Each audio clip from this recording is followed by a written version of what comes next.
Hey, welcome, Shivi. King Shivi? Hey Renegade, how are you doing? I'm doing well. Let's do a quick sound check. Can you just read a sentence out of a book or an article or talk nonsense? Okay, sure. I'll talk all the nonsense you want me to talk. Um, Nice to meet you. I'm King Chivy. This is Legion Cup winner, European Okay, semifinals. awesome. I think we're good. That should be Okay. all right. We are live on stream. Just full disclosure. Is there a webcam you would like to use, or are you good being voice only? I'll just be voice only just to save some time.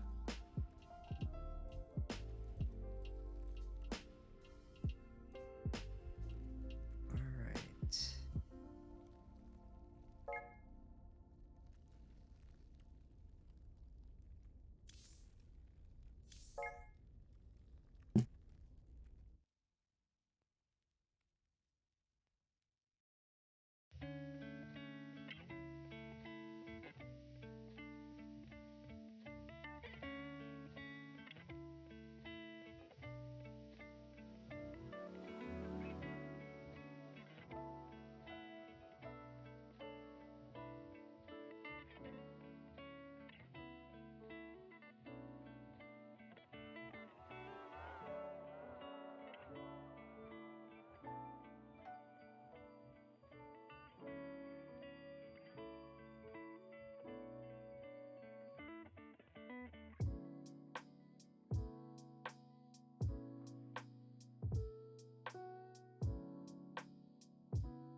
All right.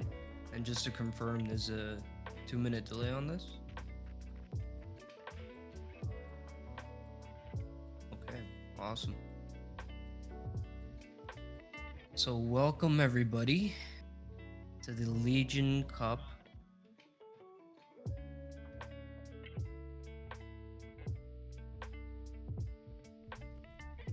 Oh, okay. I'll let you take the lead then.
Yes, sir. I,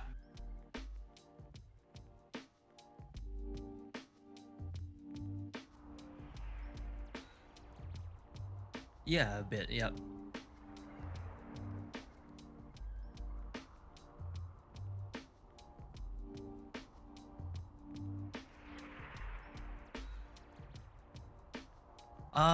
I can do a bit of both. Usually that's what I go for, but it depends on what's going on in the game. If nothing's happening, I try to make conversation. Yes, sir.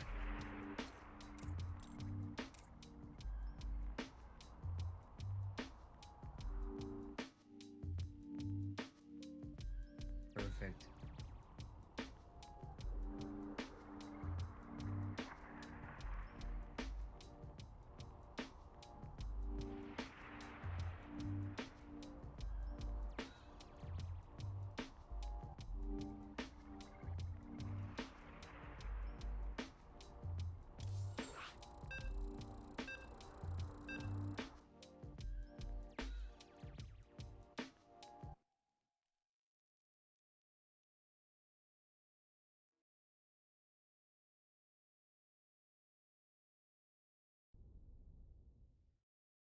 Uh, Meow?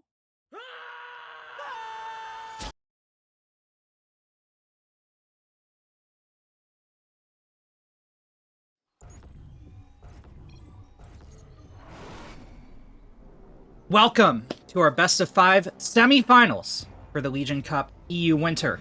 In the top right corner, as our pink Protoss from the Drunken Outlaws Harbor, give it up for our favorite player, Dan Yellow. And in the bottom left-hand side, the orange Terran player representing Team Phoenix, it's Shaker.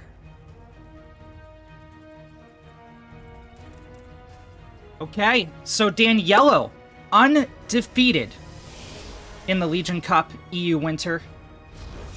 Will Shakur be the person to shake his foundation? A very impressive, clean run through both group stages and a win in the round of 8 are making this aggressive Protoss a very favored player to reach the finals. Shakur, he's lost a match, guys. He's lost a match. Yeah, I'm pretty excited about what Daniel is going to bring out here. He's a pretty spicy player, and he's usually a fan favorite for the kind of builds he brings in.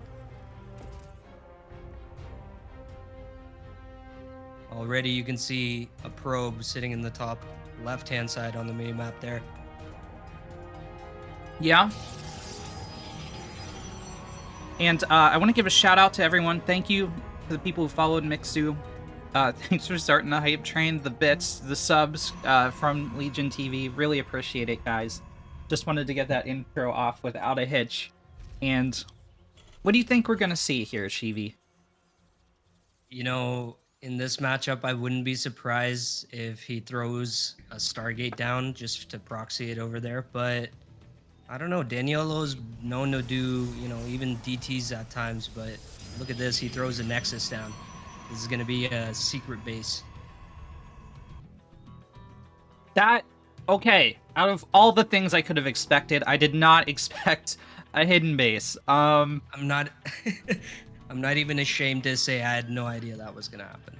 Yeah, well, this is kind of super weird in a Terran vs. Protoss match because your opponent's going to think that you're being aggroed, which is going to make it, right, like making a one-base play, hiding some tech out on the map, which means he's going to be scouting a lot to begin with, and he's going to be making units. So he's going to be attacking you while you're trying to get 2 base up, which is the opposite of what I think you want as the Protoss.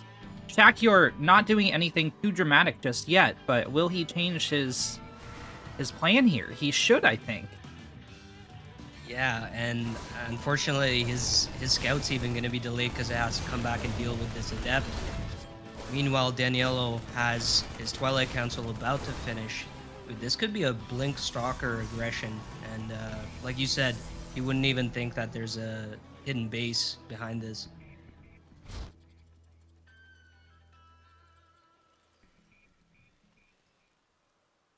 Yeah, so Shakur, it feels like this might be kind of a a comedy situation where like you have the straight man and then you have the guy doing like wacky antics on the other side, right? And Yeah. Daniela's gonna be our wacky antics player for this match, I think. Oh my god, the Stalkers almost took this Reaper out immediately. It does go down. Doesn't really scout anything too interesting. And Shakir must be scratching his head right now, wondering what's going on because there's no expansion at the natural. Hmm.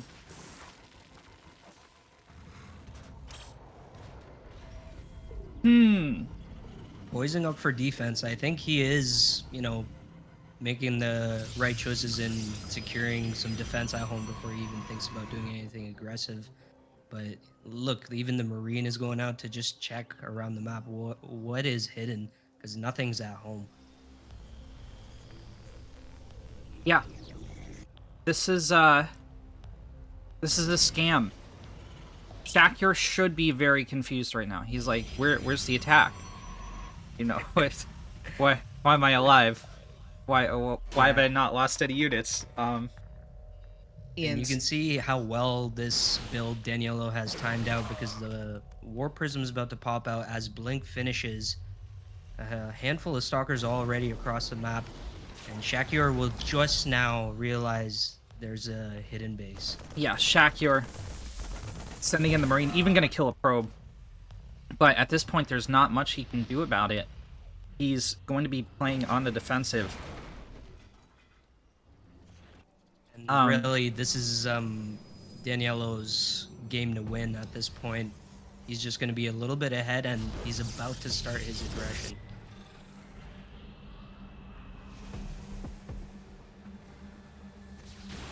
Okay, so Widowmine on the high ground is going to be picked off in the first move from Danielo.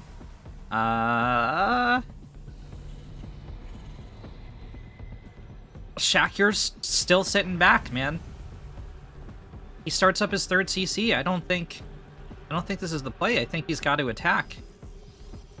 Yeah, the window's really closing here because as Danielo's economy will kick in, his army is just going to be way more aggressive and far greater in size. This is just a little scouting force.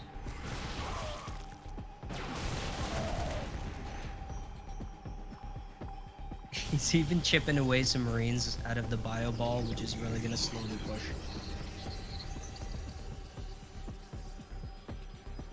Hmm.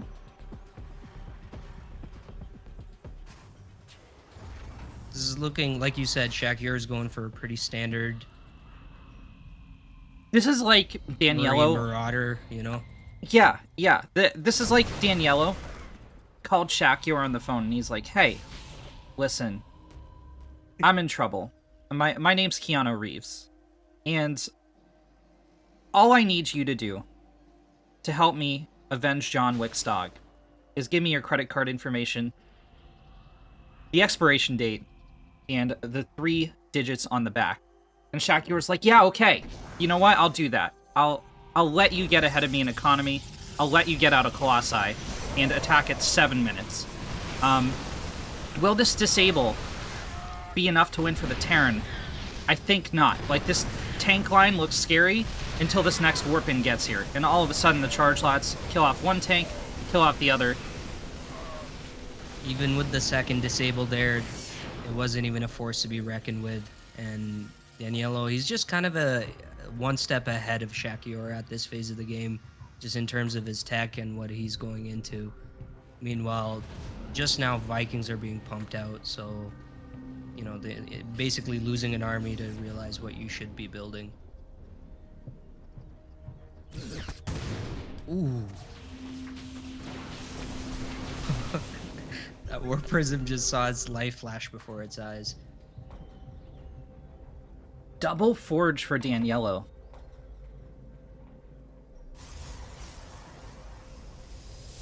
Looking into the late game with the upgrades. And it looks like a two-pronged attack coming on for Shakir here. And it looks looks like he will hit on both occasions here. Let's see how much damage he can get done. This is exactly the kind of play he needs. This Disruptor might not finish. Okay. Oh, no. Shakur. Shakur! Stop giving people your credit card information! You can win! You can succeed! Okay, he finally picks off the Robo. He's like, you know what? You know what? I'm gonna cancel that credit card. No. No more Daniello. No more free donations. You're gonna pay for something, you know? He did really well there. Both attacks hit really well, and you know, even though they were taken care of, he kind of hindered the economy and took out a couple probes. Small flood of zealots running into the third base location. Ooh, a little bit more added value here for Shakur, keeping the pressure on as much as he can, but Daniello's gonna push into the third again here. Yeah, Daniello is so... Oh no, the battle SCVs are pulled into the charge lots. Okay, it wasn't as bad as I thought it would be. Only 3 of them die. The mules eat a little bit of time off their expiration date. These auto turret drops are doing some work for Shakur, but Daniello's ready to take a 4th here. And I think he probably will be able to, as he controls the map for the time being. Pushing into the third again, more battle SCVs are going to step up for the fight. There's only 1 medevac, so this army really doesn't have too much sustain. Daniello can micro his way through this fight.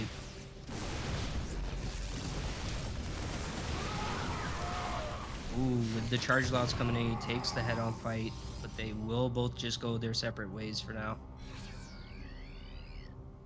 That is 1 overworked medevac. His friend is going to come back from sick leave with like 10 HP and help heal up the bio. Don't worry, that medevac's getting paid OT. Oh, the turrets continue to wreak havoc. He's gonna have some units just sitting back here, because at this point he's really losing a lot of value. You can see the difference in the worker count. Shakur actually managing to take somewhat of a foothold in this match. So Shakur is he's doing okay, right? Like, he's ahead in economy here somehow. It doesn't make logical sense. Like, he let his opponent take a very early third. I think this is in part due to how restrained his reaction was at the start of the game. I think he was too restrained moving on from there. Like, I think he could have moved out earlier with his timing push or changed some things around, but he's surprisingly in a good position right now. And it's all going to depend on disruptor shots for Daniello and Colossi positioning from here on out, I think. Yeah, and as we see, the Raven is still being a pest over there. He's even sending some Vikings in there in case anything comes up for support while he moves his main army swinging around through the south side here. And this time he has Liberators, so this could be a better fight for him, especially because it appears like he's just going to lift on in there. And this is going to be a Doom drop. A Doom drop it is. There are a couple vulnerable pylons, 1 disruptor getting picked off, the second one getting the mother of all shots, though. How many kills? Oh, well, it died before we could click it. Yeah, no, Daniello chasing Shakur out of the main.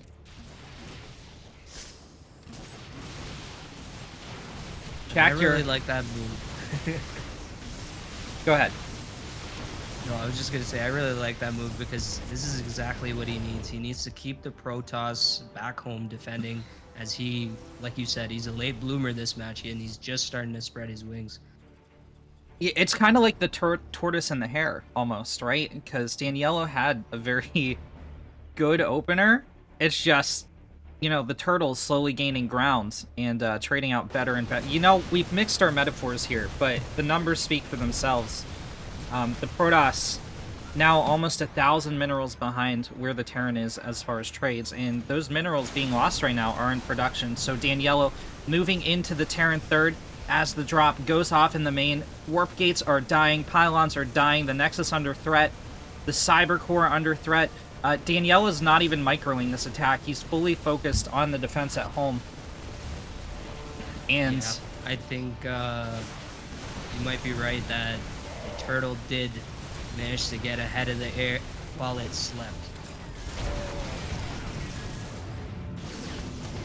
21 SCVs killed off. GG.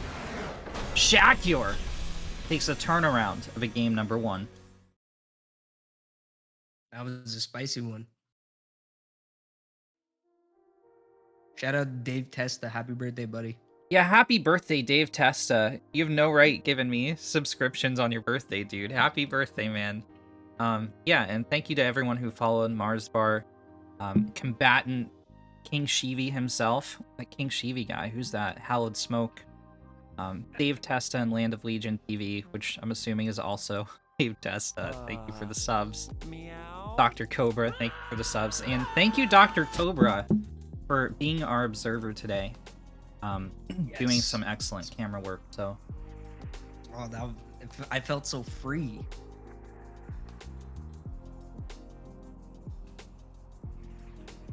Yeah, it's hands-free. You can do whatever you want with, like, both your hands. It's so weird. Read a book. Yeah, reading books. That's what we're doing. Absolutely. I'm reading from a Buick 8, Stephen King right now. Pretty good. Pretty decent. I'm reading Calvin and Hobbes. Really? That's a comic strip, right? Yeah.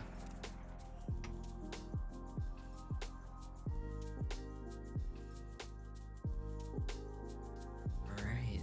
Yeah. Okay, give me 1 second here. We got to do No something worries. administrative.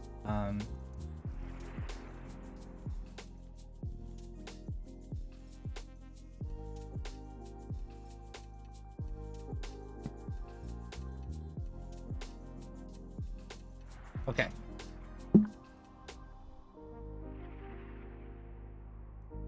Like Daniela's ready. Back here.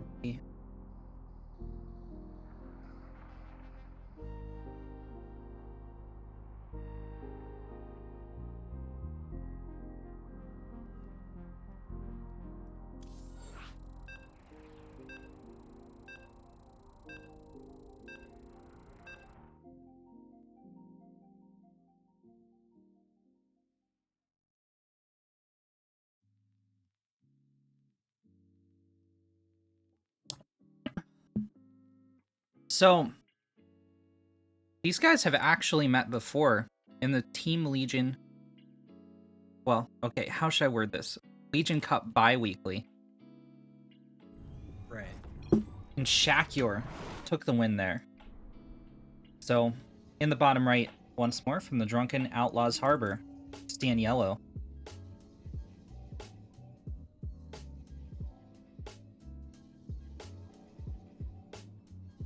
And in the top left, with 1 point on the board, it's the Orange Terran, Shakur, Team Phoenix. Dude, everyone loves the Phoenix as their image, you know? It's cool. Risen Validity Gaming, Team Phoenix, apparently. How do they spell it? Phoenix. With an IX at the end. Fiend. W-E-I-X.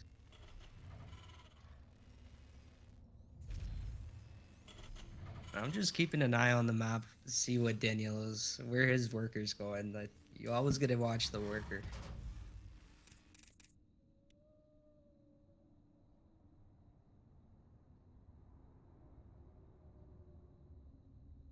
Hmm. And you were saying they have met in a bi-weekly. Yeah, bi-weekly. Who took the win? I'm curious. Shakur took a 3-1 win, I believe. My memory serves correct. That's quite a score. So this time, no hidden base from Daniello. No base in his natural either, it looked like, as Shakur gets this engineering bay block off. That's so annoying. Renegade. That can ruin any Protoss's day, but these guys are professionals. Oh, Probe getting away with the skin of his teeth. They have teeth, right? I don't think so. I hate to tell you this. I think they might have like transducers, like energy into Metaphorical electricity. teeth, Metaphorical teeth? Yeah. Okay, maybe. I bet the taser really bites, right? Like the Yeah. There you go. See, there you go. So I forgot to ask you, King Shivi. Totally forgot. What race do you play? I'm a Zerg player. Sir, oh, okay. I can identify. So 2 Zergs walk into a TVP. We're gonna mansplain like all of this. Yeah, we're gonna be like, yeah, so this is the reason Reapers are broken. He can just get away scot-free with 2 workers. Oh my god, Wildcat, thank you for the gift subs. Really appreciate it. Just the scouting adept walks right in. Yeah. Howdy, neighbor.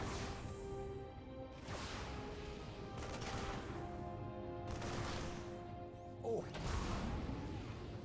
And the second worker is gonna go down here. Doesn't get to finish the command center. That is just, you know, a little thorn in this side right now.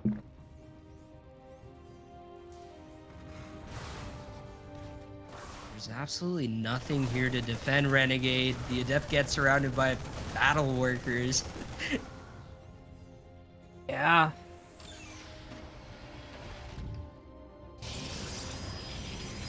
Back home, Protoss got a robo on the way. Blink is being researched. And virtually not much different between them. He's gotten a couple more workers than Shakira got off of him, but both players will stabilize now as they do have some defense. Yeah, both players stabilize. Shakur a little bit ahead thanks to the power of the mule.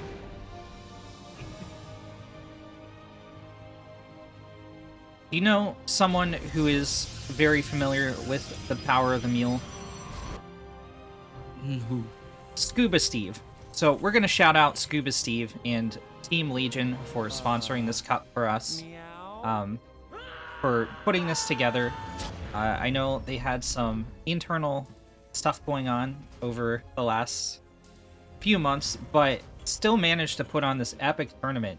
Not just 1, but 2. We've got EU and we've got the Americas going on. The Americas bracket not quite finished, but those finals should be coming up soon. And they added in a bi-weekly. Like, it's a Herculean effort that the leadership team over at Team Legion, Magneth, Dave Testa, Smoke, I'm sure I'm forgetting many people, but just shout out to them for providing this match to us as both players build up their armies. Yeah, Shakir just keeping an eye out if the third's going down, but the main attack is actually headed to the front. We do have a Raven that is going to be coming out. Might help a little bit with the defense, but the Blink Stalkers are going to kind of have their way, as I don't really see any defense on the high ground yet. Well, we got 1 tank. Sometimes that's all it can take, but if Daniello really wants to commit here, he can always shift around the tank and just eat 2 shots. Ooh. Oh, he decides to actually go in here, and he does have enough Stalkers to chip away at the 2 tanks at the front. And now we're going to wait for that second volley of Stalkers to come in.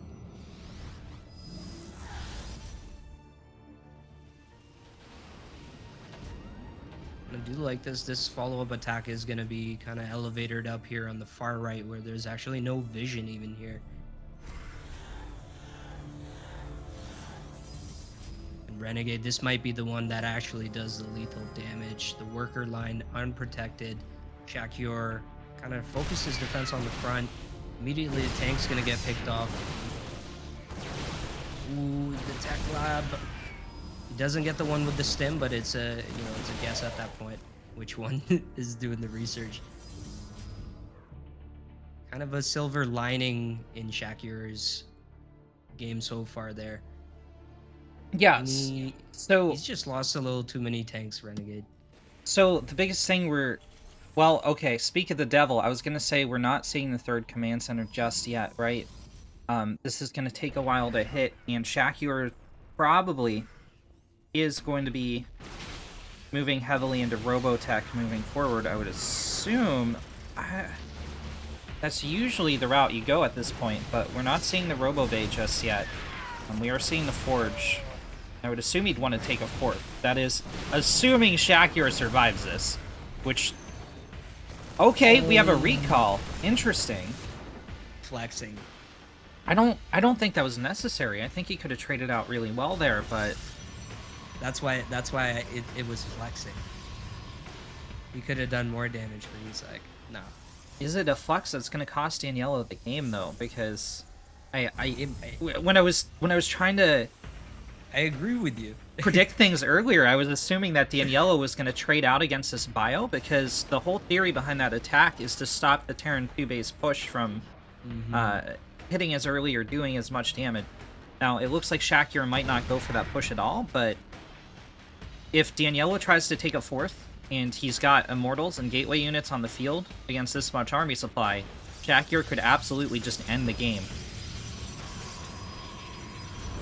Yeah, again, we find ourselves in a situation where Shakur has a small window of opportunity, and he took that opportunity last game and didn't quite make it. So, again, we see Daniello kind of ahead in the economy, sitting pretty. He's got his fourth base on the way.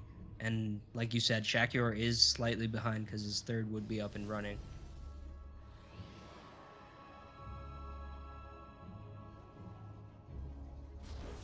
Extended Thermal Lance, Colossi on the way for Daniello. Nothing really out of the ordinary there. It pains me to look at that many injured SCVs. That could have just been, like, one more Stalker volley, you know? And you're down to like 7 SCVs on this command center, but Daniello chose the recall. Yeah, you know, maybe it wasn't a flex and he was just being better safe than sorry. Yeah, yeah, it's kind of, because like look at the size of the Terran army he's being safe against, right? It's like, well, he didn't really have the army to hold the counter push if Shakur decided to go for it anyway. So it's like, I don't know. That's we'll talk about this for ages to come. The Daniello recall, the Dunkirk of Daniello.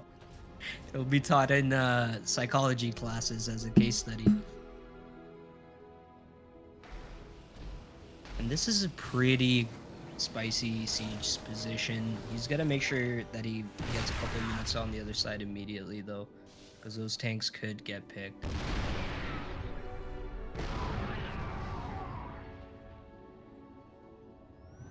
Oh, the Disruptor is going to be very useful here in this push.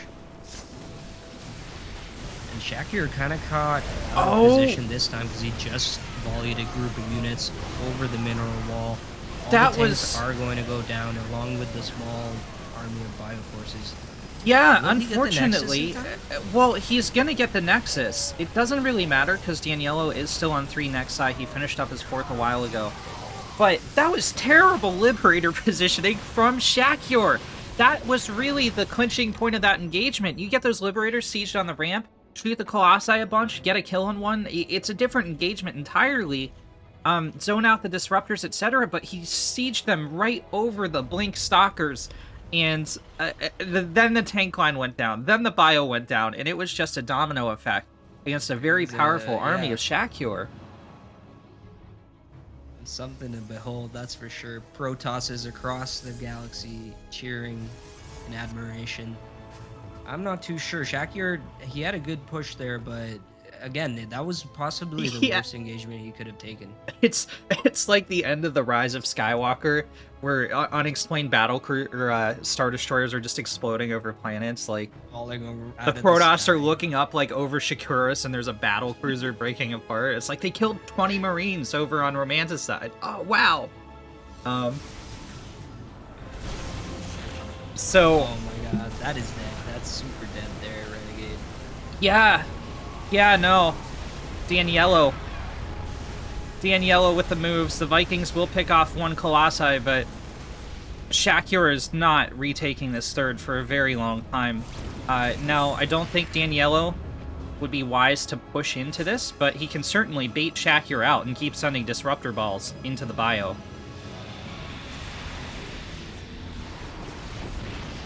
Yeah, he can just keep zoning him away, and losing Colossus at this point isn't really even a big deal because he's moved past that tech, and Shakir is just using his bio ball, which if microed well can dodge disruptor shots, but you only need one.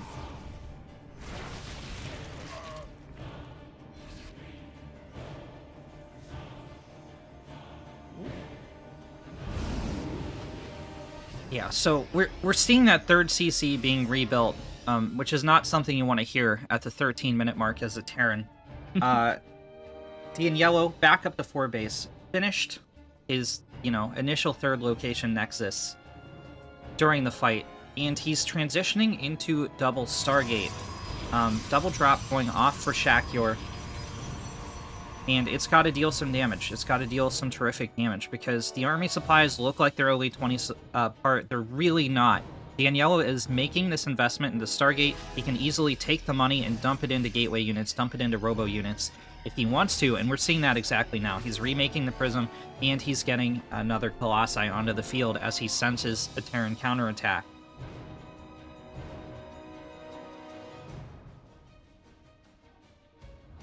Shakir is being very defensive. His third's still, almost done. He will take the third base, but again, he needs to do something of value that can hinder Daniello's economy, because it's just powering up, and he'll just remake an army if he needs to trade armies. +3 bioweapons started for Shakir, as well as a 4th command center. Daniello making a calculated move, going back on the defensive. I said Shakir would never take that third, and that is true, with the caveat of if Daniello lets him, and this is kind of what Daniello gained by letting Shakir take the third, right? He just killed off all those units. Now he's just going to counterattack, and he can kill everything Shakir has. He's up 50 army supply. He's got his third Stargate building back at home. +1 air weapons are going to be done around the time carriers are arriving on the field. At least I assume they're carriers. If he goes Tempest, then we have a problem. But Shakir is going to be able to hold the natural once again. The question is, it's like, yay, we held the natural. We have no mining, we have no mineral patches, no gas. And that's GG. So Shakir, it's very critical he hold this third base, and he does not have the proper tools to do it right now, I think. Oh no, he's moving out the 4th. He absolutely can't hold the 4th. Like, that is not happening. That is simply Daniello's going into the natural. Shakir stretched thin, so my comment about the natural is no longer true. He's caught outside at the 3rd. The Liberators are abandoned. They're getting picked apart piece by piece. GG. Daniello evens the score 1-1. Wow.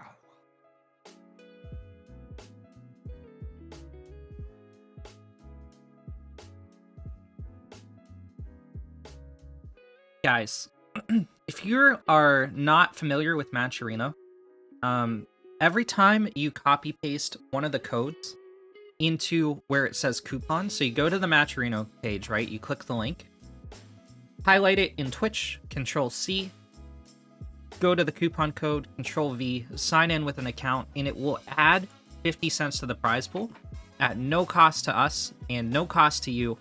It just generates free money for these esports competitors, and we are injecting that directly into the prize pool of the Legion Cup. Now, Winter EU is the one for this event, but the other ones are going to go into prize pools for the same players, the same competitors in the same cup, that all add up to the yearly finals. So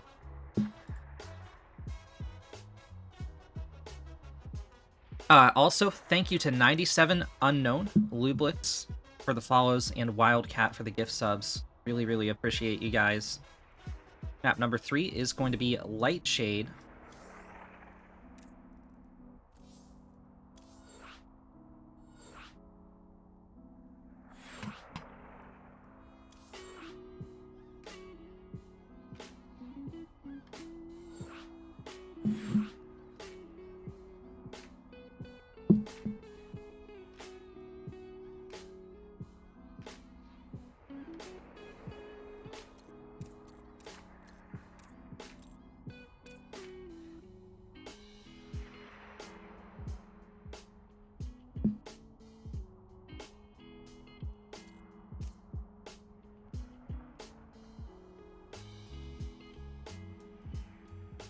Oh.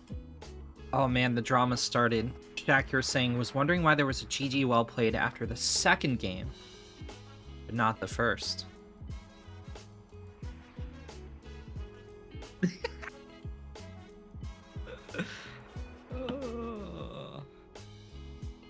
Oh my god, that's not what it meant to be.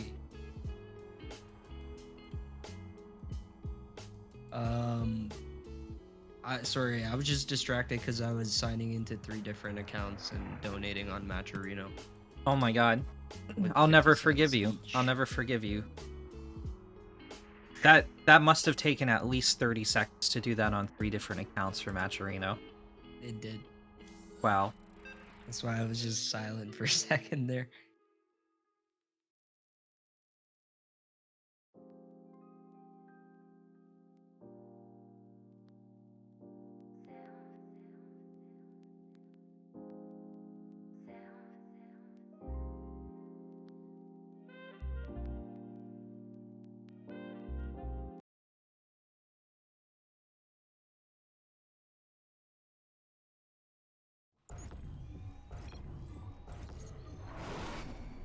Daniello is going to be our top left player. And in the bottom right hand side,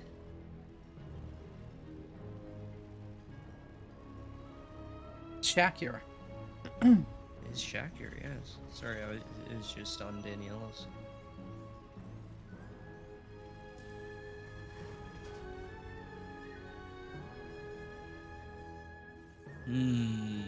That pylon's very close to home, Renegade. What do you think?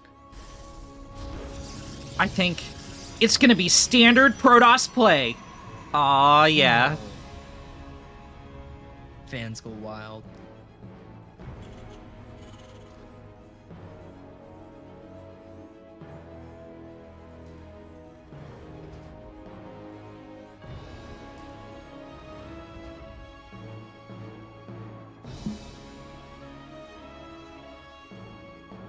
Okay.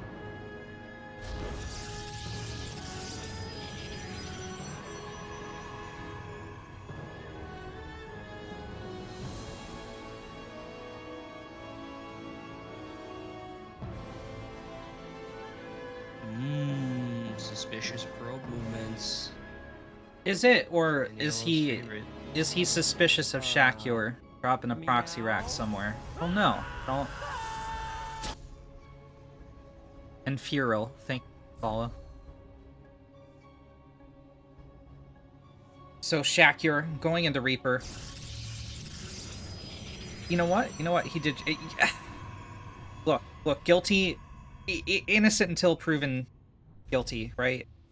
I always blame Protoss. I say, yeah, that guy's doing it.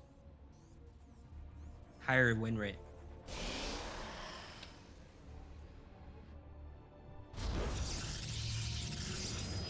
It's gonna be a proxy gate. Okay. But Immediately scouted. doesn't even flinch. Okay. Yeah, I don't think he has to flinch because this adept can come out and while Daniela may lose the probe. Ooh, he's not even gonna lose the probe here. Shaq is going to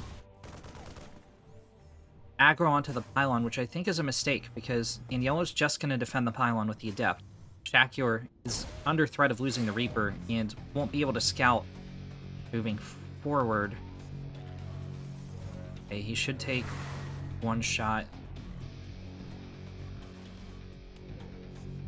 Alright, he gets out in time.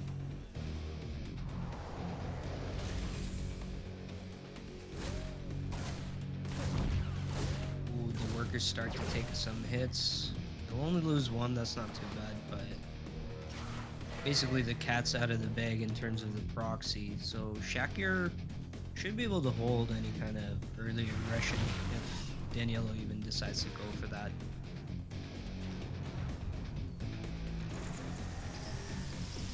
Got the Stargate on the way.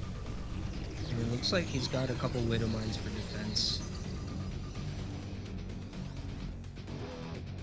don't know if these adepts are going to be able to do much. If they get into the high ground in the main base, that might be really disastrous. Widowmine's just not being able to lock on there. Yeah. So this is a max packs play, actually, where you send out the 5 adepts and your opponent doesn't know what you're doing. Max packs will rotate. Yeah, we had the. Oh, look at the stutter step marine. Okay. Oh no. I guess it's not stutter step, but he was stuttering. Like you guys get the idea. Yeah, he was Can't doing the leave. moonwalk. Yeah. Like Micro Jackson. Yeah, Micro Jackson. He's following this up with a blink. So it does look like there might be some more aggression coming along. I mean, this attack's going so well, I don't see why not. The Widow Mine! Oh my god. Oh my god. Alright, Terrence, I'm gonna give you a trigger warning. I'm gonna pull up the resources last page, okay? So, now's your time to tune into Dave Testa or something. Here we go. 625 to 550. 7 Marines, a Reaper, and 3 SCVs in a Widow Mine for 5 Adepts. Daniello takes a third. Plus, all the what number is not shown on that page is all the lost mining time that occurred from Shakur not being able to mine off his second base for like a solid minute, or 20% of the game that passed by so far. So Daniello, way ahead in economy, 51 workers to 38. But is that about to change as this Widow Mine drop goes in? There's a burrow. 9 probes. Ooh. 9 probes dead. And the Widow Mines live. And the proxy's dead, Renegade.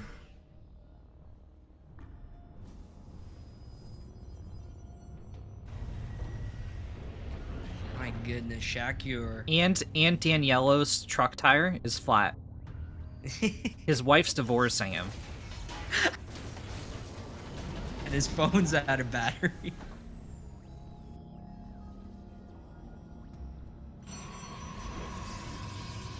Oh, dude, that you went too far there. Like, we could have stopped. Like, that's oh my god. Yeah, his phone's out of battery and he's at the DMV. Like, he's 22nd in line. But despite the memes, Daniello still 8 probes, 9 probes ahead of the Terran now, and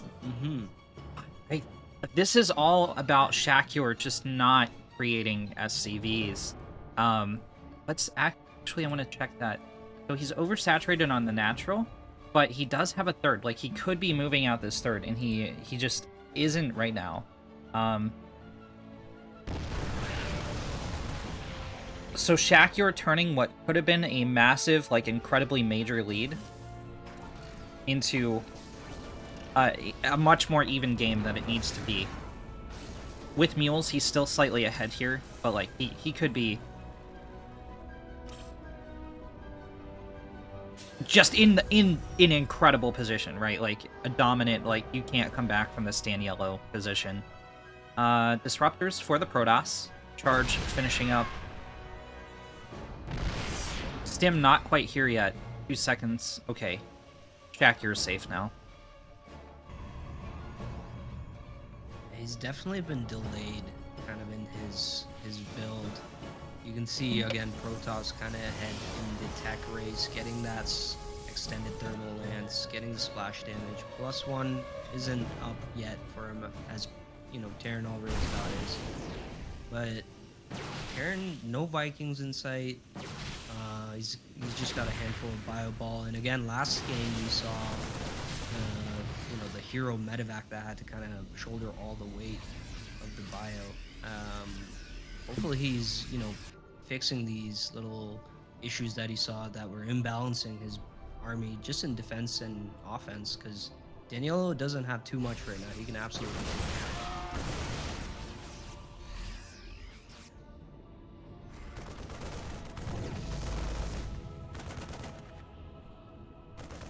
Okay, so Daniello will be able to defend this push if Shakur commits.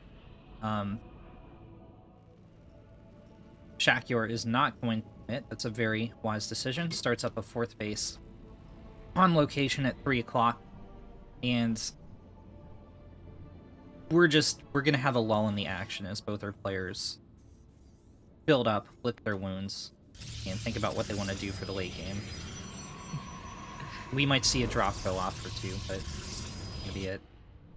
That's what I'm usually used to seeing coming out of Terran in these moments where there isn't a clear advantage to take a head-on fight, but you can drop in multiple locations to try to find some value. And, you know, that's where it becomes really hard for Protoss to kind of split this kind of army up just to kind of deal with everything. And then, you know, as you gain some value, I think Shakur can, you know, freely expand. But right now he's just sitting at home defending an army that really isn't pushing out. Oh! Ooh. Oh! Denied. That's not game ending for Shakur, but it's unpleasant. Yeah, I mean, he had the right idea, but once you see the defenses set up there, you need to hope one of the other 2 attacks works.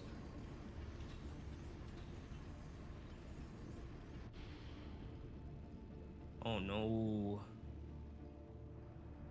Now you can see the difference. Before he was just dealing with stalkers and zealots with charge, but now you got 3 disruptors, 3 Colossus. Actually, there's 4 disruptors. He's even Well, 3. making There's some 5 hallucinations. Colossi. What are you talking? I don't know what you're seeing, man. What do you mean? Look at that. Oh my god, look how many charge lots are here just to kind of tank any kind of damage that could be Like- coming out of Shakur. I like how the hallucinations walk right into the Raven, just directly underneath it. For those of you that don't, like, if you're a little bit lower league, Ravens provide detection, so you can see what units are hallucinated. But this is not, like, there's barely anything to even commentate on in this engagement, because Daniello forced the CC, right? And then Shakur held, and that's the whole story, really. 18 SCVs died. And it's getting to that point where Daniello can happily trade all these gate units in these exchanges and just make sure he keeps his valuables close to home. He is just so rich right now. The bank hitting 2k, 1k here. And he is winning this fight, especially because of these disruptors. They just kind of zone out any kind of aggression. Terran could kind of jump on the army and will just get decimated. Daniello goes up 2-1.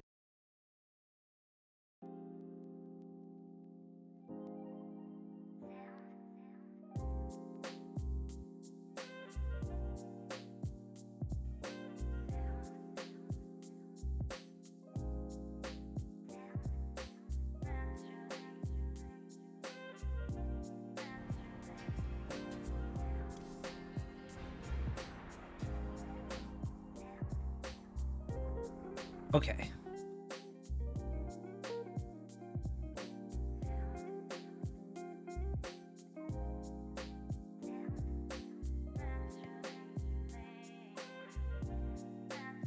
Bomb says Cocaster is a bit too quiet. Sorry, Yeah, I'll you're try already- to speak up. I turned you up another 25%.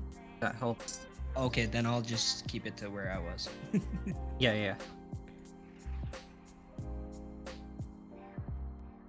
Thank you for the heads up, Bombs. Yeah, thanks, Bombs. I do my best to balance ahead of time, but, live environment can be a bit different once the action's going. Submarine is number 4. That took me a second. I'm like, wait, submarine? That's out of the map. Yeah, so this is played on the previous map pool. We're not going to see, 2000 Atmospheres or Beckett Industries.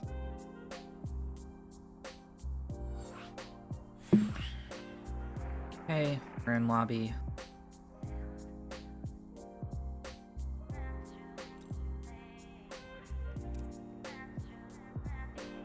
Alright, we'll just take a minute here. Get some Daniel's some water. Yeah, so I'm going to take the opportunity to Shout out the Matcherinos. Me. What? Why didn't the command go through? Nightbot. Oh, there it goes. It just took a second. Okay, I was gonna flip out on Nightbot. It worked. No, it worked. Yeah. Yeah. Got the lizard pog. All right. Copy paste those codes into the Matcherinos to add some free cash to the prize pool. I'll call out the attributed win for EU. It's not enough time to put up all of them, I think.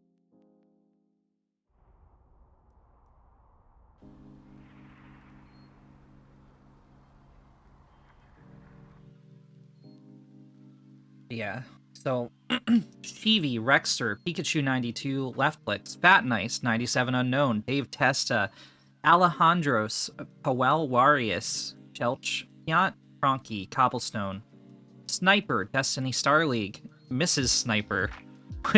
Oh, there's a Mrs. Sniper. Okay, EB, Smoke, Oiltown, Mr. Les, Papa Panda, Caveman Jack, XP AAA, Main, Captain Canuck, Mars Bar, Primes, Bombs Bomb, Orko, Cognite, Ilimo, The Legacy, Reality, Kenneth, Killermon Haas, John Shadow, Volnox, Samu, GFG, Lasercat, Sugar, P and Keel, White Linker, Iron Shirt, New Horizons, and King Shivi. Thank you, Chelch, thanks for the follow. And we're ready to go for game number 4.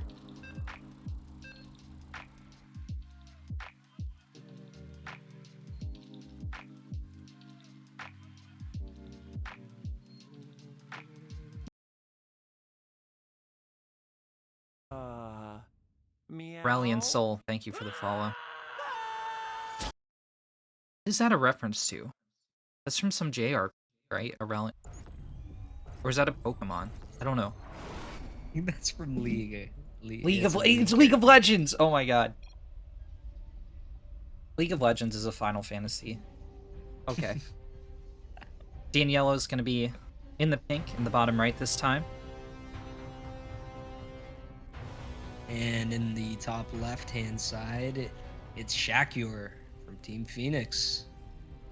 I'm rooting for Shakur this year. I want to see a clean 5 games.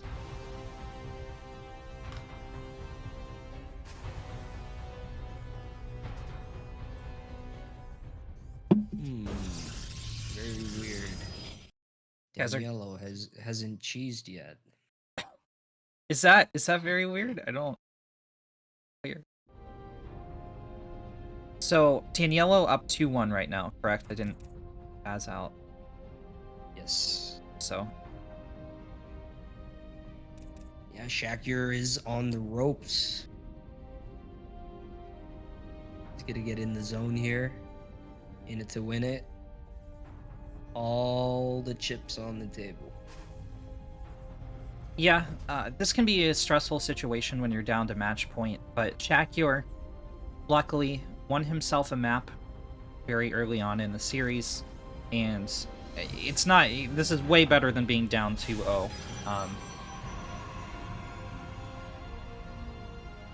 Like, the level of stress is exponentially less. We've got money on the line in this tournament, so Shakur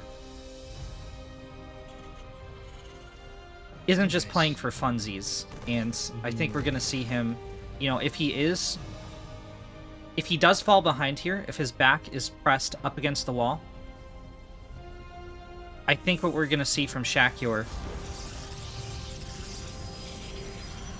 is a make or break situation where either the adrenaline kicks off and he really comes up with a clever play to take down Daniello in this map, or we're gonna see him totally just melt. And yeah, this is very interesting. Our Observer showing us the Marauder slow. This is gonna be a 2-base play.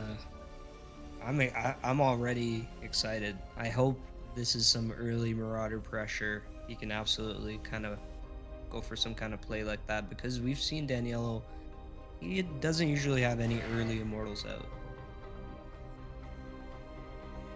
Marauder pressure, pushing down on me, pushing down on you. Oh no, not the worker again. Oh. Jesus. Blesses the day. The glaive had left the adepts to kill the worker as the command center finished. That was literally a matter of frames. I think time slowed down there.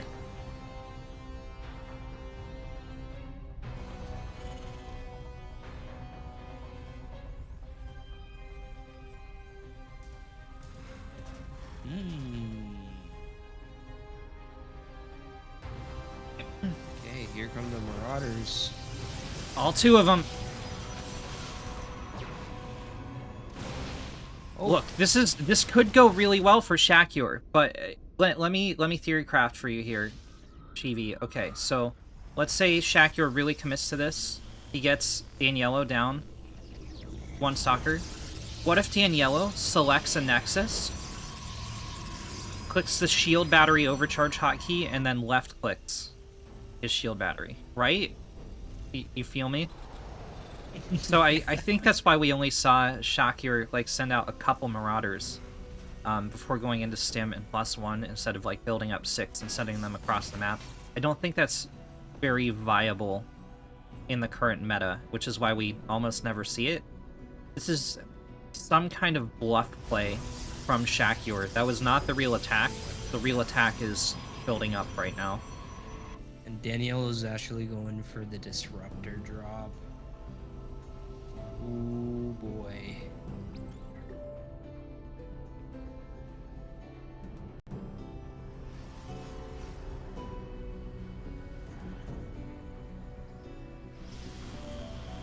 Here it goes. And if Shakur is just for 1 frame of a second not watching It's too his late. army. It's too late. It's not going to intercept the army. Or is it? He makes a right turn. He sees it with the observer. Oh my god, from the high ground. That's it. This attack is over. It's not happening. Oh my god. Shakur probably just freaking out right now. Goes back home, kills the observer because obviously how else? And Daniello perfectly timed that. I can't believe I've done this. By the way, guys, so I've turned Shivi up another 25 points on Discord. Please let me know if his audio levels are okay. Charge about to finish for Daniello. +1 finishing for the Terran.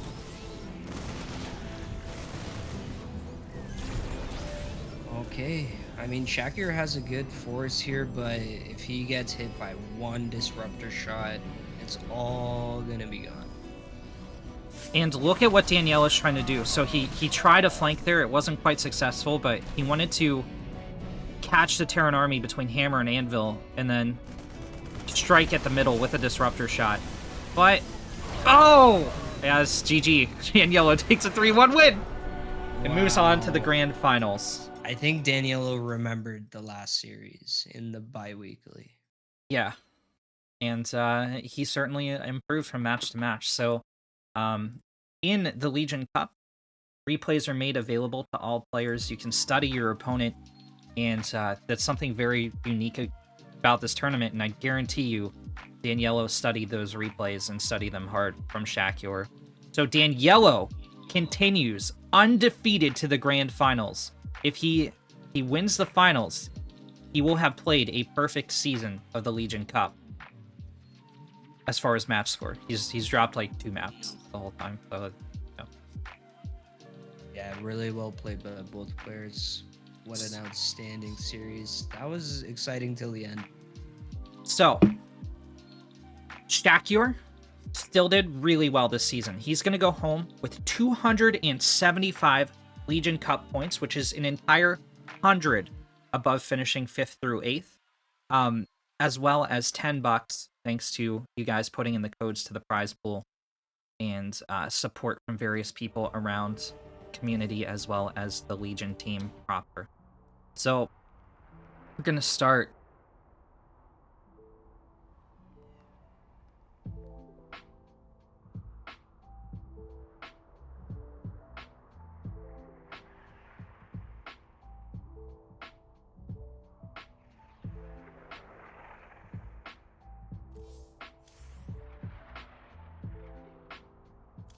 Get them out of the party.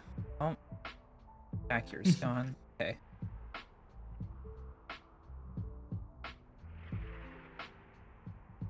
Uh-oh. Not seeing players. Okay. Let me check admin chat and see what's up. No worries.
We have Shadow Maru.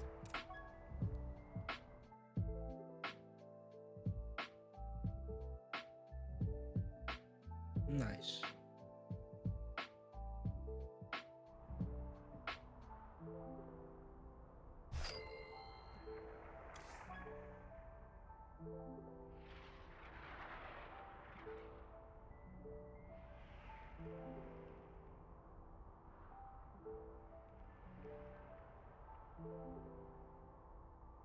Ouch. The caster slash player.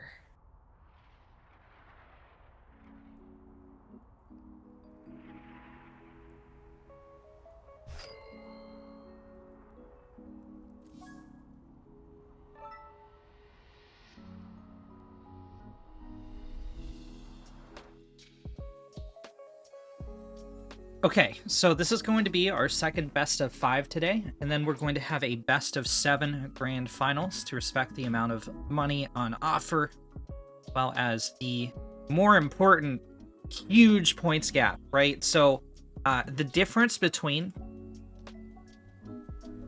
5th through 8th place is 175 compared to 275 if you finish 3rd or 4th here. If you make 2nd place, it's another 100 points. So you go from 275 to 375. And if you make 1st, you get 600 points. That's right. 600.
First map is going to be Jagannatha.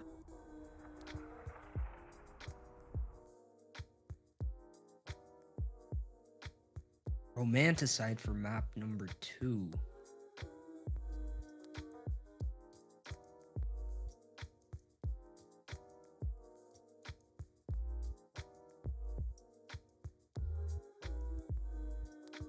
the suspense.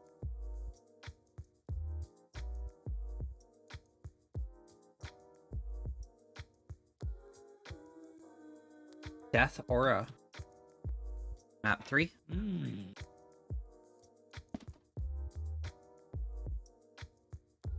We should set up some predictions for chat. Let them vote when the game starts. Oh, Death Aura was vetoed. That's it's yeah, not it going to be was. map number Yeah. 3. I was wondering. I was like, wait a minute.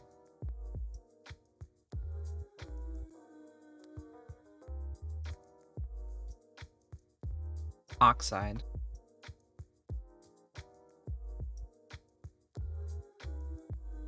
Okay.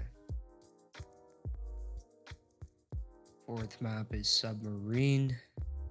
Makes the default 5th. I don't know. I don't remember the last map. Scrub different by mind.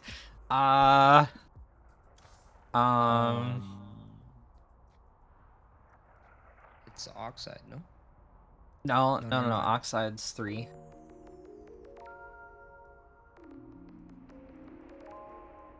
How many competitive StarCraft players does it take to figure out a map? Let's find out. Light shade. Yeah. Probably. No. Yes. Yeah.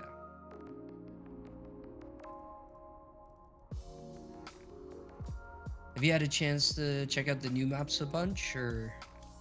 I'm about ready to hit the ladder. So I've analyzed them, casted them a couple times, and I can't wait to play on them.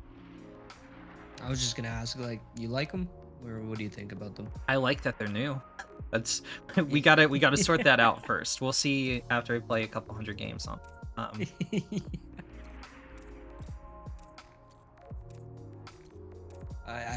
I agree with you with what you said.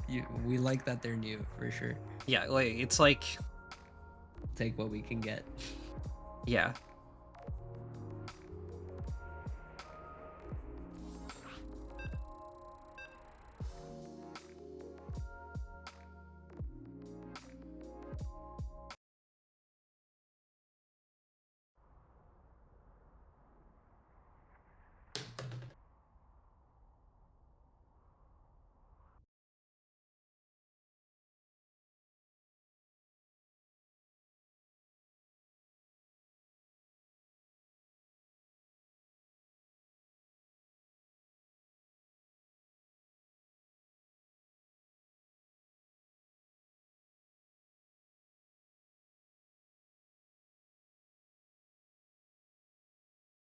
All right.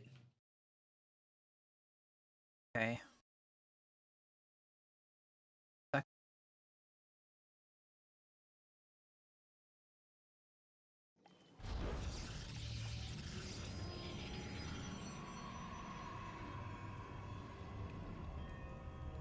In the top right. Oh, sorry. No, you no, go no, ahead. no. You after you. In the top right corner, we have our green Protoss player representing Team Outlaws. It is Chelch. In the bottom left, for GDAT, it's Shadow Maru.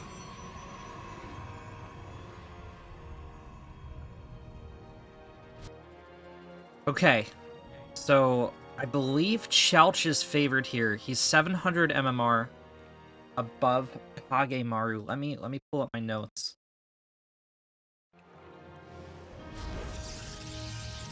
Oh, I don't actually know who's on the left and who's on the right for the prediction. OBS doesn't tell me. That's interesting. Yeah, so Kage Maru actually knocked out of the group stage in the first one, but made his way all the way through the entire knockout bracket to be here. Oh, wow. Beating 5.2k players. Gypsy Danger 2-0, and then 4.9k at Lucas Start 2-1. And then continuing on, and I do have a bone to pick with Kage Maru because he knocked out my buddy the Kyojin. Dude, how could you I could be casting the Kyojin right now. Can't believe you've done this. He knocked him out.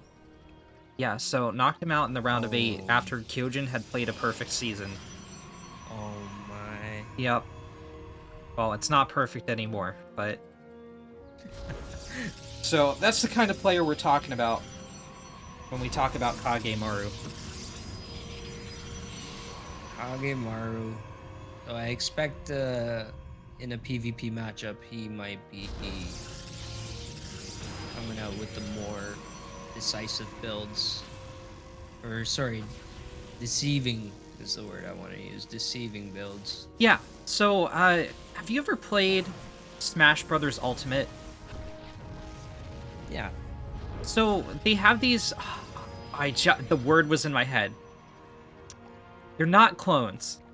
Anyway, we'll call it mantling. So they have these characters. They're like shadow characters, which is kind of appropriate. Where, like, they have the same move set as another character and everything, but they're a different character. You know what I mean? Yeah. Kagemaru Like a is clone. like, yeah, Kagemaru is like that to the Kyojin. Okay, that's... Kage is Oh. like the Kyojin light, as far as his gameplay style. So, hopefully Kyojin lending him some spirit energy as he faces the power of Chelch. What do you think a Chelch Yeah. is? It's like a hearty root that's good for you. It like cleans your inner lining of your gut. You said that so confidently. Is that actually, like, is that correct? I feel like that's correct now. Like, that's just... Oh my god, I'm Somebody will questioning have to it. search it up. I'm sure chat will figure it out in 2 minutes. I feel like it's something to do with water. Like, it's a water valve. Like, you have your Chelch in the dam. It's like, the Chelch is busted again. I Leaking mean, water. whatever it is, it's pretty aggressive as we can see. But Kagemaru, he's got a shield battery here at least, but he's not really prepared. So Oh! let's see. The 5-head hallucinated Oracle play. Mhm. I'm kind of surprised by what he did there. He used it to tank some soccer shots. I thought he was going to fly them across the map to try and make Felch turn around, but I think the force fields would have been better. And that's going to be game 1. Felch takes down Kagemaru. Like, I think. Yeah. I think this Eat is your over. roots, Kagemaru. Remember to eat your roots. They're good for you. Alright, Chelch. First map Simple win. and clean. That was. Just, I just realized like your Kagemaru. digestives tract after you eat a Chelch, right? It's... I realized Kagemaru had no idea what was about to happen when he chronoed his Nexus to get more probes out. Oh, I yeah. was like, oh. It was a very clean game 1. My Nexus is. Oh my. Don't tell him that. He's trying to entice Kagemaru into getting in a state of rage. Yeah, dude.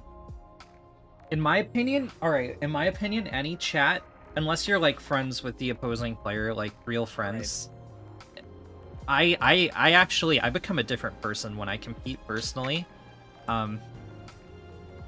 Like, I don't... Everything you say is with suspicion. I'm like blocking it out of my mind because I'm a player that can become pretty tilted. If things outside of the game itself like affect me. And I swear, every guy I get is a chatter. They're like trying to like find out my life story as we play our game, and I'm like, good luck, have fun. GG. Yeah. I once I was in a playful mood, so I queued up on ladder, and it was a ZVZ, and I somehow convinced this guy that like, yo, we're both Zerg players, we shouldn't have to put up with this, you know, like let's just spread out on the map and we'll just both GG and end the game after. He's like, oh okay. So he's fast expanding, and I 12 pooled him, and that's when I knew this game is evil. I don't know. Good luck, have fun, GG. That's all that needs said. Yeah, we had a conversation about how we shouldn't attack for 15 minutes. back in my day, if you played a Kespa match and you said anything else, you were out. It was disqualifying, man. That's true. That's a factual. I'll let So, you do the honors here. from the Drunken Outlaws Harbor, in the bottom right corner, it's our green Protoss, Chelch. And in the top left-hand side, the red Protoss player, it's Kagemaru.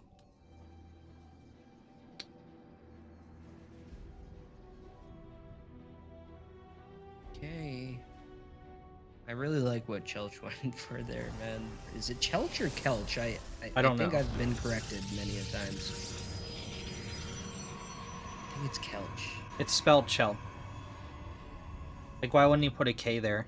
It was In Kel. North America, it's Chelch.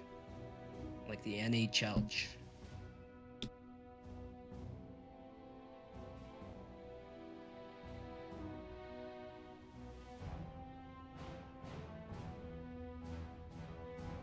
Or what if it's completely backwards and we're both wrong? It's Chelk. Chel. No. I refuse to believe that. That's not... No. Somebody in chat will correct us. 2 minutes, I'm gonna keep an eye out. No. Here's what... If we ask the chat, here's what they're gonna do. They're gonna go on, like... They're gonna do, like, an intense Google search. They're gonna go to, like, the depths of Wikipedia, and they're like, actually, it's an old Gaelic word. It's pronounced Sheldon. And then we'll be like, oh. That's what... But that's what chat's for, Renegade. No. Do the work that we think is dutiful for them. You know, I'm looking at the prediction, and I think they're clearly trying to tell us how to pronounce it. You know what? I Kelch. think Magneth, the reason no one predicted in the first map is because you put the player as Klekchis. I think that might be that might be the case. Anyway. Yeah, Chelch with the Cybercore block, so we're finally seeing some action here. This is gonna be annoying for Kagemaru, but it's all about how you deal with it after it starts, right? You can't... Once it's down, it's down. Kagemaru going into Stargate as a response. That is so annoying. He's gonna let it finish, but like, this is a ticking time bomb, right? Like, he's gonna get something done immediately. Once he loses the gate, he'll be quite far behind to have to remake his tech.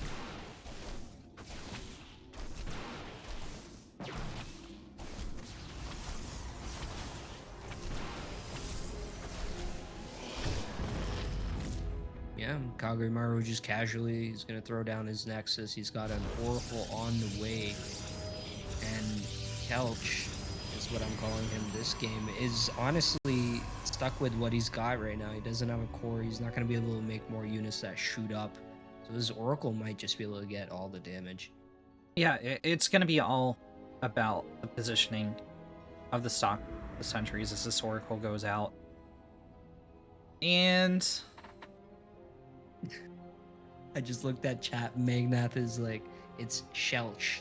Dude, I don't even see The that. one option so we didn't exhaust. I don't have my translator turned on, so I have Ibex, woman, 3 Ibexes in a line, and pyramid with an eye on top. That's how that reads to me. Magneth is Egyptian. That's the joke. That was the punchline. Yeah, no. So stalker positioning, 2 stalker, good unit. And the shield battery Beautiful gonna scale. defense. Yeah, but these sentries left vulnerable on the low ground. However, shield battery still good unit, yeah. Still good. And I think it was a kinda mistake shooting the sentries instead of the shield battery, because now there's overcharge. Oh yeah, Kagemaru's definitely made a mistake there, losing his entire force for 1 sentry. You kill the shield battery there, which totally enough DPS went out there to do. They drained through the entire shield battery's energy. Now all of a sudden the stalkers, the sentries are a lot more vulnerable and you can take a better fight. But what's even more interesting to me is usually the follow-up to one Oracle when your opponent counters with a shield battery is 2 oracles. 2 oracles burn through a shield battery with 1 tick of damage, right? You target the probe, target the probe, target the probe, and it kills the probe so fast the shield battery can't heal it. But Kage has gone straight into Phoenix. He's getting another Stargate out back at home. And is trying to strike Chelch unawares, I think. Yeah. He does have double Stargate, getting a couple probes here, kind of showing his hand what he's playing with as well, but I don't think Chelch has much options in terms of kind of being able to deal with these, so they'll just kind of take map presence, right? Let's theorycraft a little bit. So I think Kagemaru is actually incredibly weak to everything Chelch is doing right now. So he's gonna rain the skies, but he's killed off a single sentry and like 4 probe. That's gonna give Kagemaru the probe advantage for a little bit, but that probe advantage takes time to pay off. Chelch going for an adept play. He does get blocked out, but there were Blink Stalkers finished, so I'm commenting kind of on what I thought was gonna happen rather than Chelch actually just taking a 3rd Nexus. Had Chelch countered with Blink Stalker, I think Kagemaru could just roll over and die after spending that much Phoenix energy to kill off probe, but Chelch didn't do that. He's going for the 3rd base, and Kagemaru is going to continue building his Air Force. Kugel, thanks for the resub.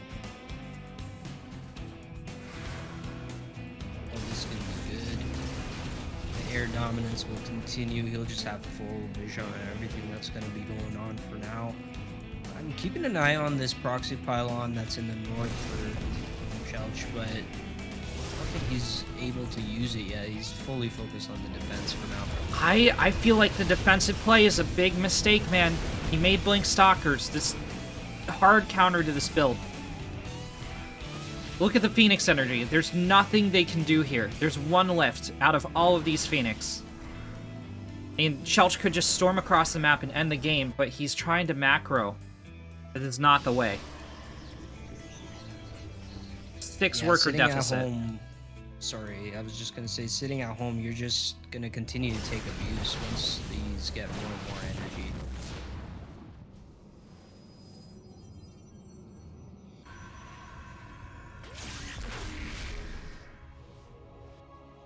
This has got to be nerves from Chelch. Take a look at the soup lie. It doesn't... Well, take a look at the soup, because it doesn't lie. 49 army supply to 28. These Phoenix gaining value over time. Phoenix are like Swarm Host, right? You gain value over time. They're a bad initial investment, but when you're talking Phoenix versus ground units, the more energy they get over time, the more they expend, the more value they've generated as they pay for themselves. You take a look at the units last tab. Yeah, it's 25 minerals, 250 gas apart, and actually in favor of Chelch. But it's the mining. It's the fact that his opponent was mining more for longer. It's the fact that his opponent has a bigger army. Now, Kagemaru needs to not get complacent here. Chelch actually pulling ahead in the worker count for the first time in a while. Kagemaru sends the Oracle back into the main for a stasis trap.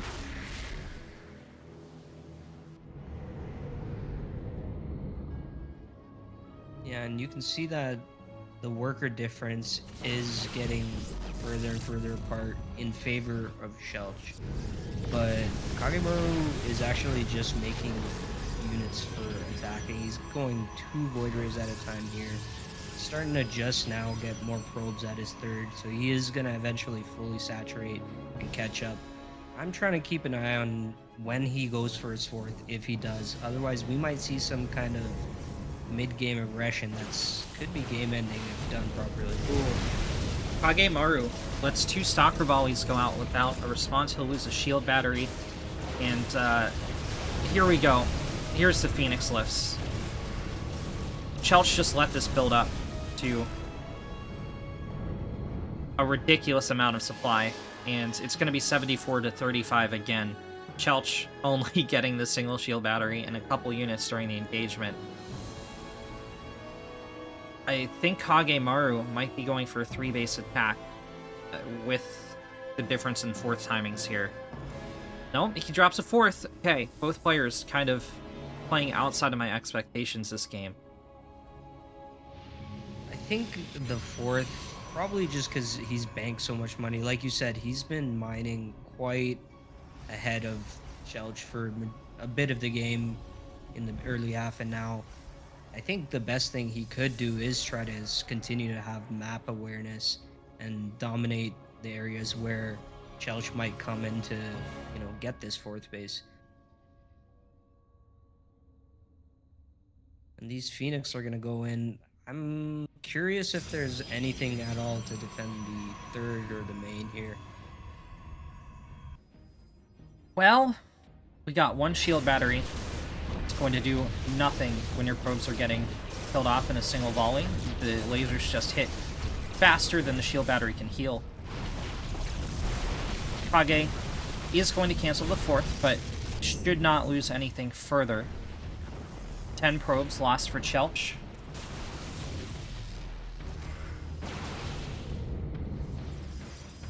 They're trying to jump on these Phoenix, but they do get away there. And Kage kind of in the defensive. He's got a supply block. And he's, scrambling to get a couple pylons up, but the defense should be pretty strong here on the ramp. The only thing he probably couldn't deal with is a full surround of an engagement, especially now that there's Archons in the mix.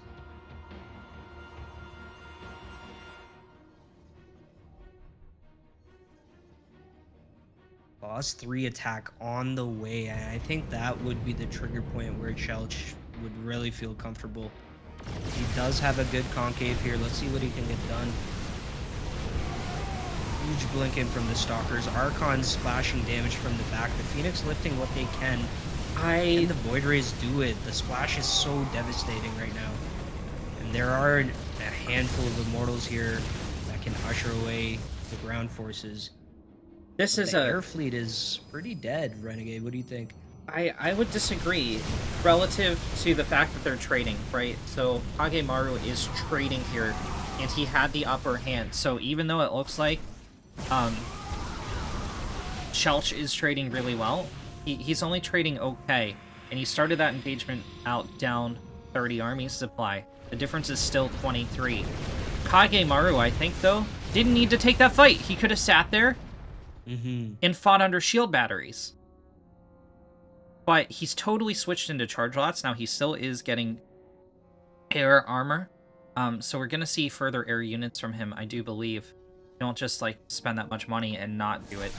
Oh my goodness. There are DTs out on the map. I don't see any observers. I don't see any cannons. Renegade, this might be the ultimate counter here. I don't know about ultimate counter. It's really, really, really good. But Kagemaru is gearing up his own attack. Oh. He's only got one observer. It's not with the army. Okay. Yeah, he's getting that attack ready. I'm surprised he hasn't already bounced, Renegade. Chelch is going to be attacking too. Both players have recall off cooldown. One base overrun for Chelch. Chelch turns around his main attack. And he will be the player to blink, the player to recall. His units are still trickling in. Not everything came through the recall. Kagemaru needs to turn and fight if he wants to engage, but it looks like he doesn't want to engage, so Chelch going to be able to regroup, perhaps push off this beachhead. Chelch, supply block behind this, so there's not reinforcing waves coming in until some units die. Yeah, +3 just finishing now, Renegade. If this is the point where he can hold it, this is his best opportunity. I mean, he does have shield overcharge, and he hasn't popped it yet. I'm just curious what he's going to go for here. I guess Chelch is just feeling really defeated here. Still no shield overcharge.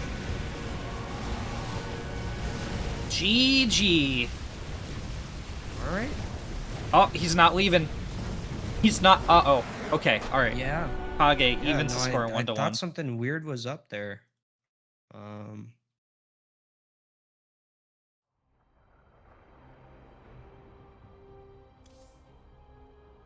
Alright. Yeah, guys. So make sure you put in those Matcherino codes.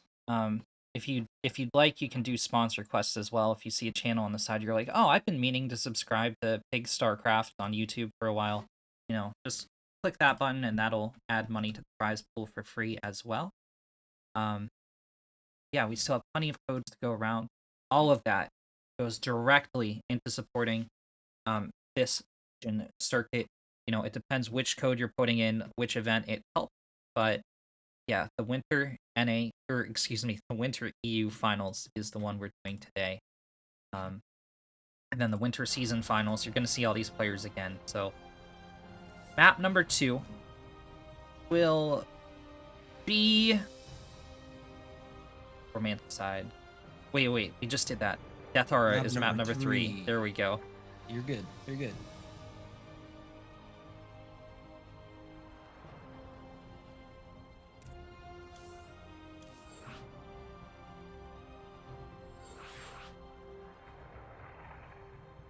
Oh no, that was the vetoed one. Okay, that's why I'm all screwed up. Death Aura vetoed Oxide. Alright. Oxide. Meme continues. Oh no, create with WCS game. Got it. Nailed it!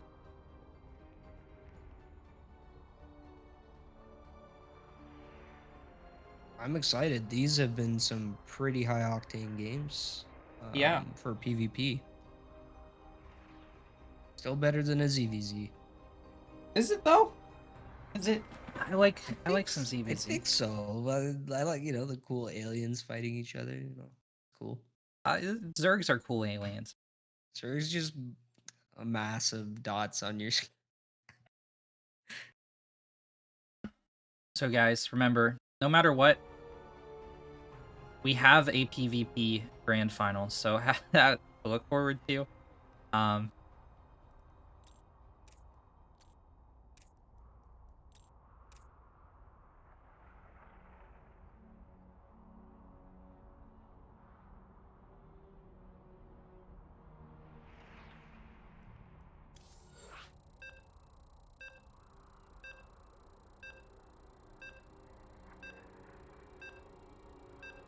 Oh, race is...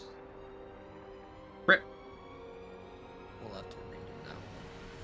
Ignore the sound effects, guys.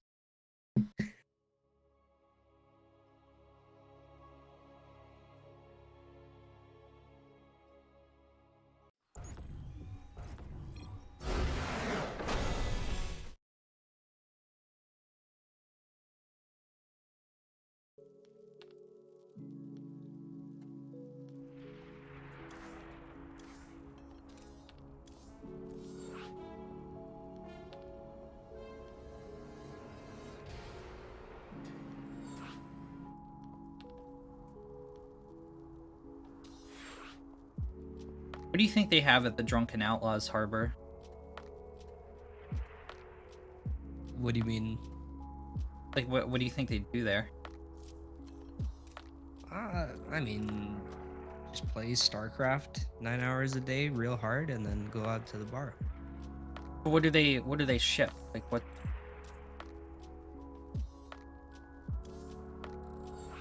Sometimes it's like Zerg carcasses. It could be Terran machinery. It could be Protoss relics. I bet it's beans on toast. They're all British. It's a thing that British people... Or, mash. Don't they eat mash? Maybe some chips. I wouldn't know. I would... Dude, somebody chat. Help. 2 minutes. England is such a strange land. Their chips are not chips. Their chips are like French fries, I think. They're not even. They're like little pieces of breading.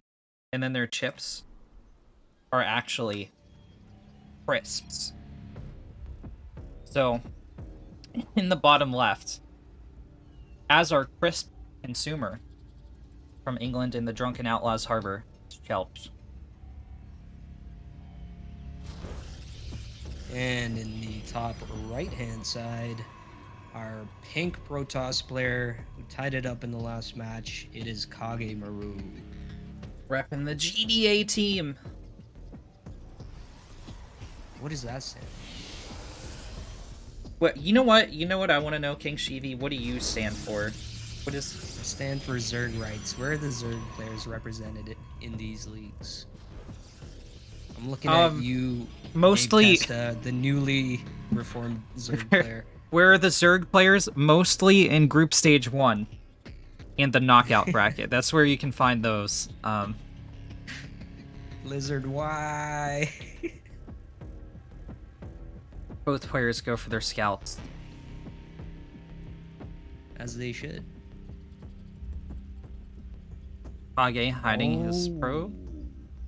Yeah, he's just a little sneaky. Doesn't want the Nexus blocked, and he will get his Nexus down on time.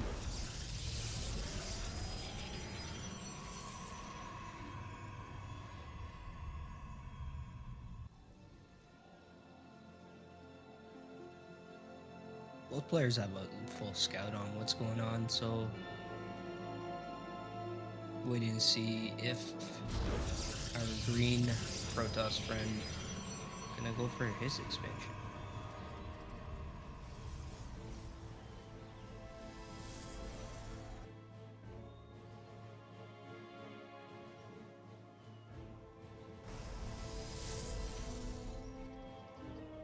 Double Adept opener for Chelch.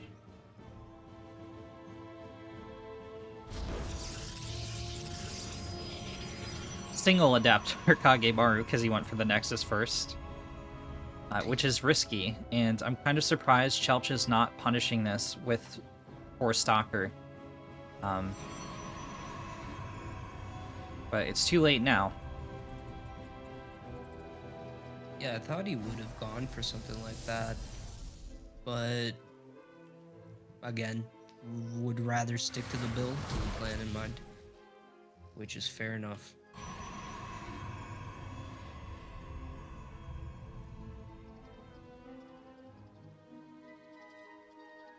Kagemaru will have the 2 adepts prepared for defense. He's got a 3rd on the way. Chelch will have to work with the forces he has at hand while the reinforcements are being produced as well. There you go. There you go. Gladiators of Apocalypse is what GDA team stands for, which I just pulled from my memory. From my remaining brain cells. Yeah. Yeah, that's good. It's good to know because I've seen their team name around and I always forget. What is a brain but a miserable pile of Twitch chat? Okay, so Kagemaru actually, I'm gonna give him props. He was outnumbered 5-2. No, it was like 7-2, and he traded out there, delaying this attack by a little bit from Chelch. These adepts are gonna get here, shade to the high ground, and be like, no, my only weakness, buildings. I'm memeing, of course. They're going to deny mining on this early natural of Kagemaru while Chelch gets his own out. He's not exactly expecting to deal damage. It's just the threat, right? So Kagemaru hardwalling himself into the main, oversaturated on the main, which isn't a complete loss. So if you guys are a little bit lower league or whatever, these guys, these numbers above the Nexus are optimal mining. You can go up to 24, it's just that your last 8 workers are going to mine inefficiently. Anything above 24 and the worker is basically not mining at all. So Kagemaru,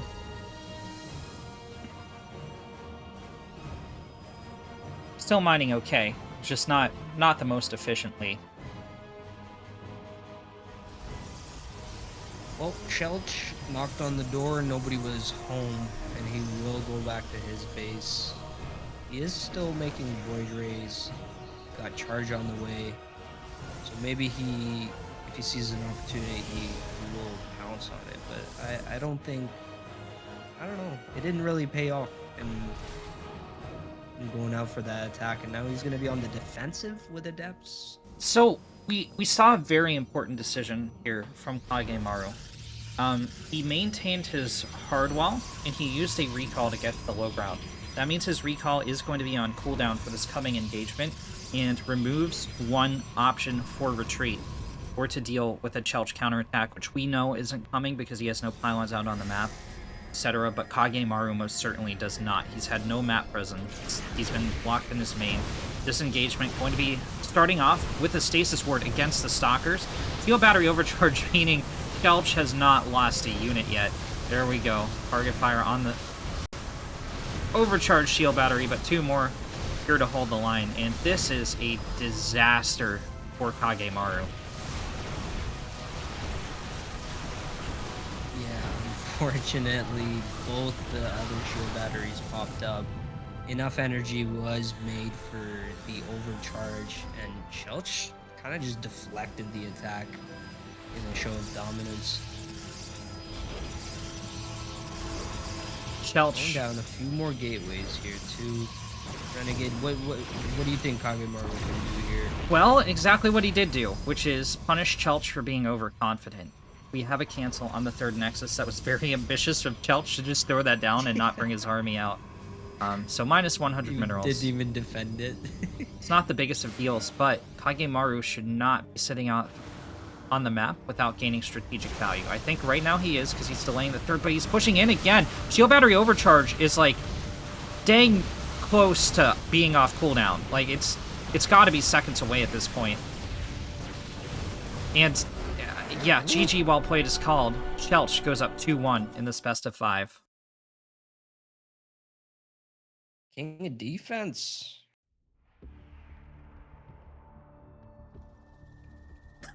Magnus like, hey, we had Zerg players in group stage 2.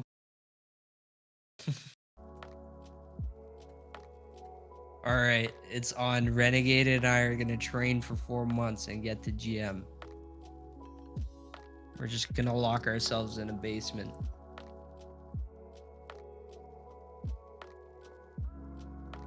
I'm working on it, but it seems to be headed in the opposite direction right now.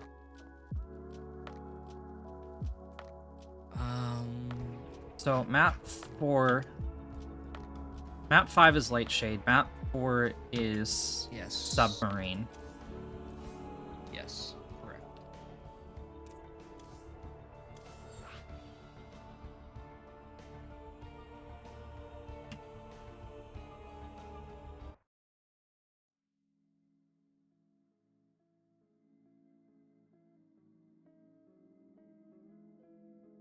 Whoa.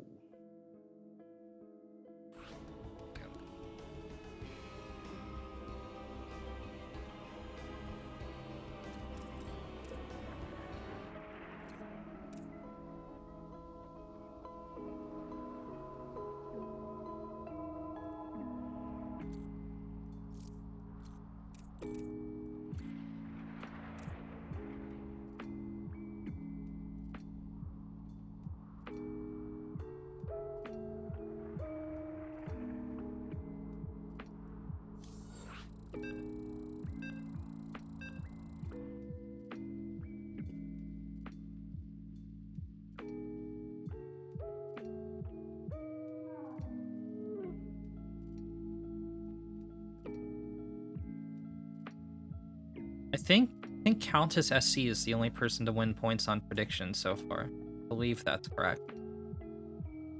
The Countess with the big brain predictions.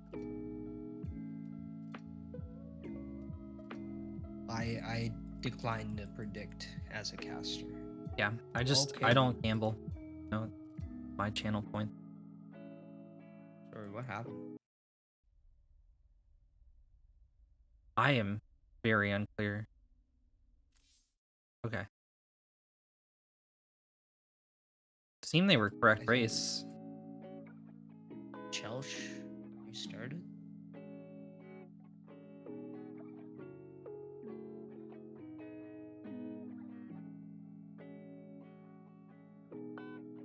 It looked like, yeah, some sort of disconnect. Yeah, Chelch Minutes to get back on. disconnect. Wonder what happened.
Okay, guys, if any of you speak Espanol, we're going to have a Spanish cast.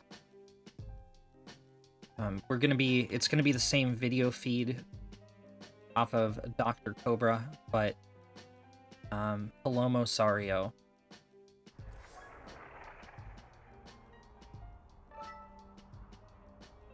is going to be producing that on his channel.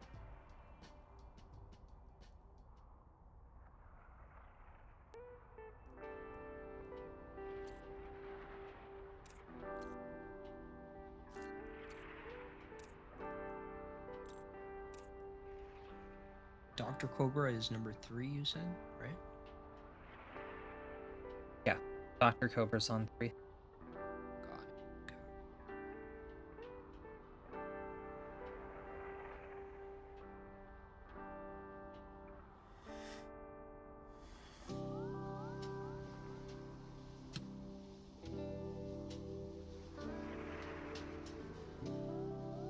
Mage, Karu, Magneth. No one knows who these people are. You can't vote for them. There's no mages here.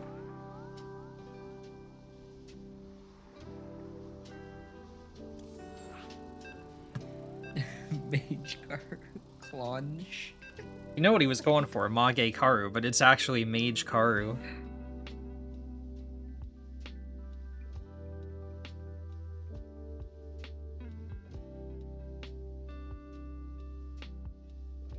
Shout out to our admin team, Dave Testa, Smoke, Magneth, Main, Palomo Sario, Dr. Cobra,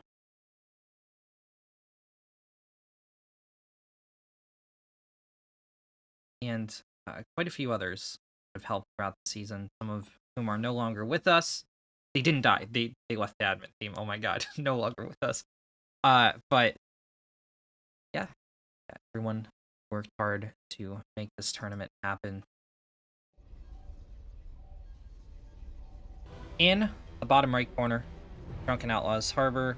Once again, it's Chelch. And in the top left-hand side, it is Kagemaru representing the Gladiators of Apocalypse. I did it. I think that's a DC comic reference thing. Is it? Yeah, because Apocalypse is like a planet. Yeah. Okay. It's where, I think they did a Darkseid's storyline like that. Yeah. So both players sending out their scouting probes. Kagemaru down to match point. I mean, look, I don't really do math on stream, but I think that $25 is better than 10. You know what I mean? I think that 35 is even better. And I think Kagemaru wants to be going home with a little more cash in his pocket today. So he's going to be fighting tooth and nail against Shelch from now on. We haven't seen him make a Dark Shrine play. He's been playing this very standard. You know, we said Kagemaru kind of the Kyojin light. Saw that a little bit with the Phoenix play, but we haven't seen any big brain proxies. We haven't seen any proxy Nexi. We haven't seen any hidden Dark Shrines. He's been playing Chelch straight up for the most part. That he has been. And he's got a nice little pylon block at his natural, and that's going to be annoying to deal with. Meanwhile, Chelch is actually putting down a proxy pylon behind this. So this is a pretty big investment here. Well, I think it's a smart play from Chelch. Potentially, he's like, okay, well, I'm gonna make you think I'm going for the next block, but I'm not really. I want you to throw that Nexus down. However, kind of maybe revealed this to Kagemaru.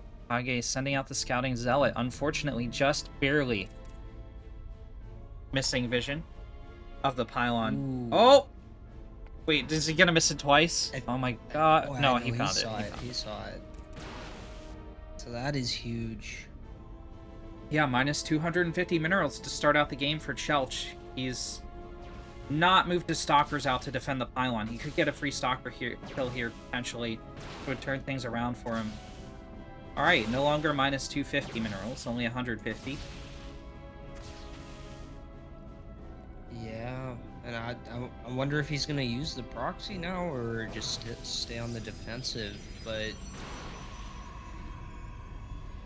Stalker's doing what they can. Their shield battery's not up yet, but as soon as it's up, these guys can't do too much.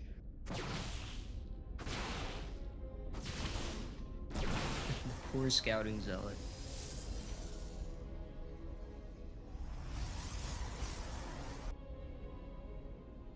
Yeah, and Shelch has a few gateways now. I'm not too sure. Like, the Robo is basically gonna counteract any kind of push coming across the map, but if Kagemaru again kind of gets baited out away from the shield battery, one Immortal could be dealt with 8 Stalkers. Yeah, that's a big if. That's a big ask. Chelch, I think the best he's going to be able to do is pressure and move. Well, he's a long way from the third base. I don't know. No, he's got to break Kage. Kage is too far ahead in workers. Now, this initial shield battery is within range of the Stalkers, potentially. I think that's the target that needs to be dealt with. No. This is why you don't fight the Immortal. That was not a great play from Chelch. No. And like I said, it was all about the mind games there. Maybe if he had shown only like 4 Stalkers, harassed the Robo a bit, he could come in with a full force to poke the Immortal. But I think heads up fight. I think it's the shield batteries. If he had focused the shield battery there, at least, then you're minus a shield battery. You pick the sentry. You lose the same amount of stalkers, and you back out of there. But now you've damaged your opponent. You've weakened his position. Chelch literally giving up stalkers for free. And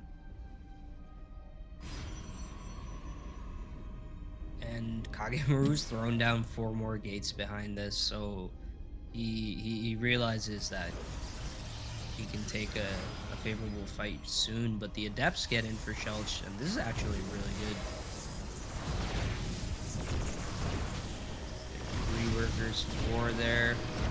There's to pick off 1 more. Into the natural. Okay. Excellent. Yeah, I thought the Adept died there, but he made it out. Yeah, Chelch no longer all in. Chelch did the damage he needed to do. That was a lot of damage for 2 Adepts. Kagemaru absolutely blundering the defense there, letting the Adepts in, and he's kind of gonna have his hand forced here. I do imagine he's gonna push out. Yeah, if this was like chess.com, it would be like big blunder. Yeah, like 18 blunders. Yeah. You lost all your material. Oh, wow. No board development. And that's also true. Kagemaru, without any map presence, he's going to move forward a little bit, but he doesn't know what nasty proxies are awaiting for him. He doesn't know how many base Chelch is on. He's just going to YOLO across the map. However, that's absolutely the correct decision here. He's up 20 army supply. Chelch is trying to get away with investment into technology when he needs to be defending. He's not taking a third. I think if Kagemaru stayed out of vision for a little bit, Chelch would have spent that 400 minerals on a third base, actually, and Kage would have instantly gotten the snipe. But it's not what happened. Chelch with a fresh warp in to defend. Starting at +1, actually. That's bold. These shield batteries needed to heal the pylons, and they didn't. Kagemaru giving a masterclass on what Chelch should have done at the start of this game. He is going to overrun the green Protoss's position here on Submarine, and I think King Shivi, we're going to have a game number 5. Yeah. I don't think Kagemaru was doing the best in the beginning, but he came out swinging, and that'll be GG. Can't wait to get into game number 5. Not bad. Not bad on either end, but yeah, huge difference in terms of knowing what to prioritize in the attacks. Kind of costs Shelch the game there.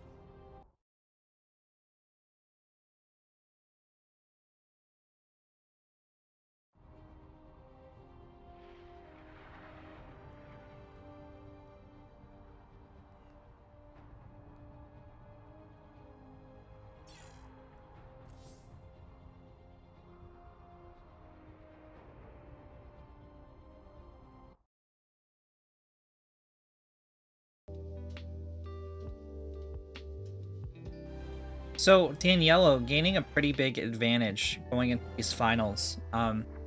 He gets to watch his opponent play 5 games the same matchup he's going to be playing them in immediately before the best of 7 grand finals start.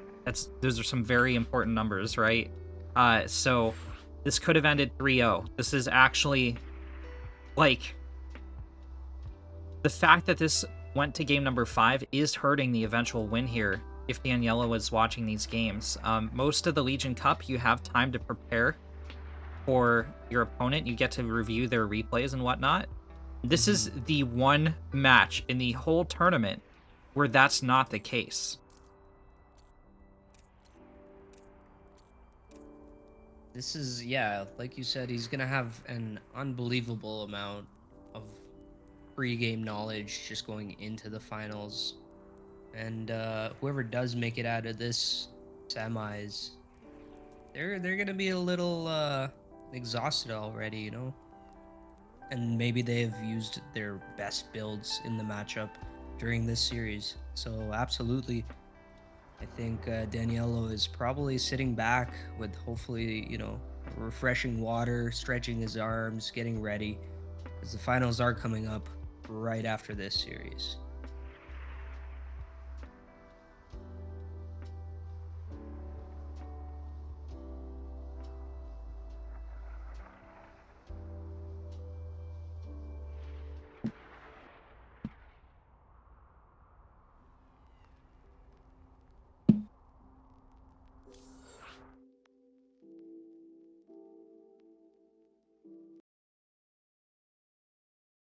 In lobby, getting ready to go.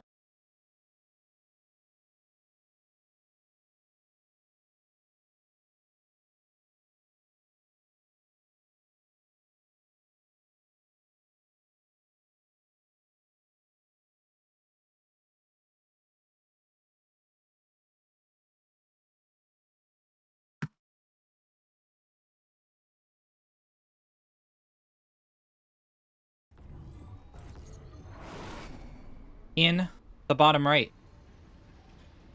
for final time in this series, and maybe Legion Cup EU Winter. It's the Drunken Outlaws Harbor, Chelch.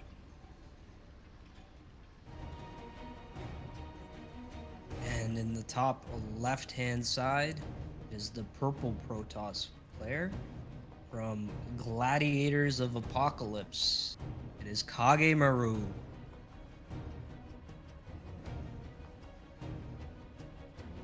Here we are in game number 5, as predicted, as we prayed for. Because I want to see 12 Protoss games, 12 PvPs before the night ends. What about you, Renegade? I think it's gonna be a good series. I think we're gonna see solid play from all of our players here today. Oh, silence. My God, 3K to 10 channel point predictions. I don't know who's on the left or right. Okay, you guys can see that. For some reason, Twitch did not deign to give me that information. Can someone let me... It's going to be on 2-minute delay, but can someone in the chat let me know who has 3K sitting on... Oh, 4.5K, it jumped.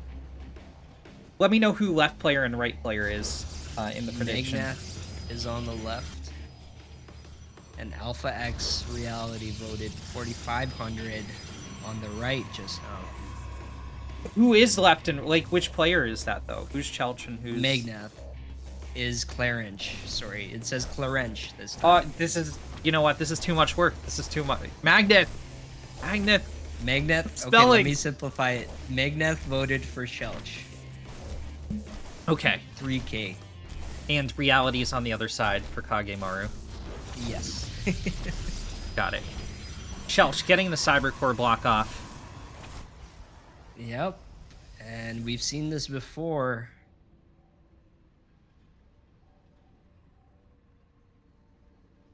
Will the response be the same? I'm not sure.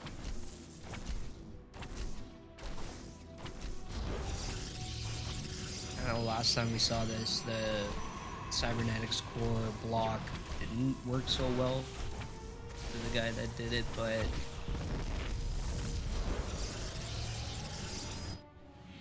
some tweaks to the build and your But defense look what will be fine. Kagemaru's doing. He's throwing down a Stargate. Are we gonna see the Phoenix play that we saw a couple games ago? I think so. I think that's the strongest build we've seen from Kagemaru. You could say he won a more decisive victory in the last map, but that wasn't really as a result of him. That was a result of Chelch right-clicking an Immortal that was sitting over 2 shield batteries that were plus overcharge. It's Void Ray. What? It's Void Ray. He's expecting a Stalker attack from Chelch, I think. But Chelch is going into Twilight, so... I don't know. I don't know. We haven't seen a Void Ray opener from Kage. Yeah, this is definitely on the defensive end from Kagemaru. And... oh. GDA team in chat. It's GDA-team. Okay, I will introduce it as that. If Kagemaru makes it to the finals.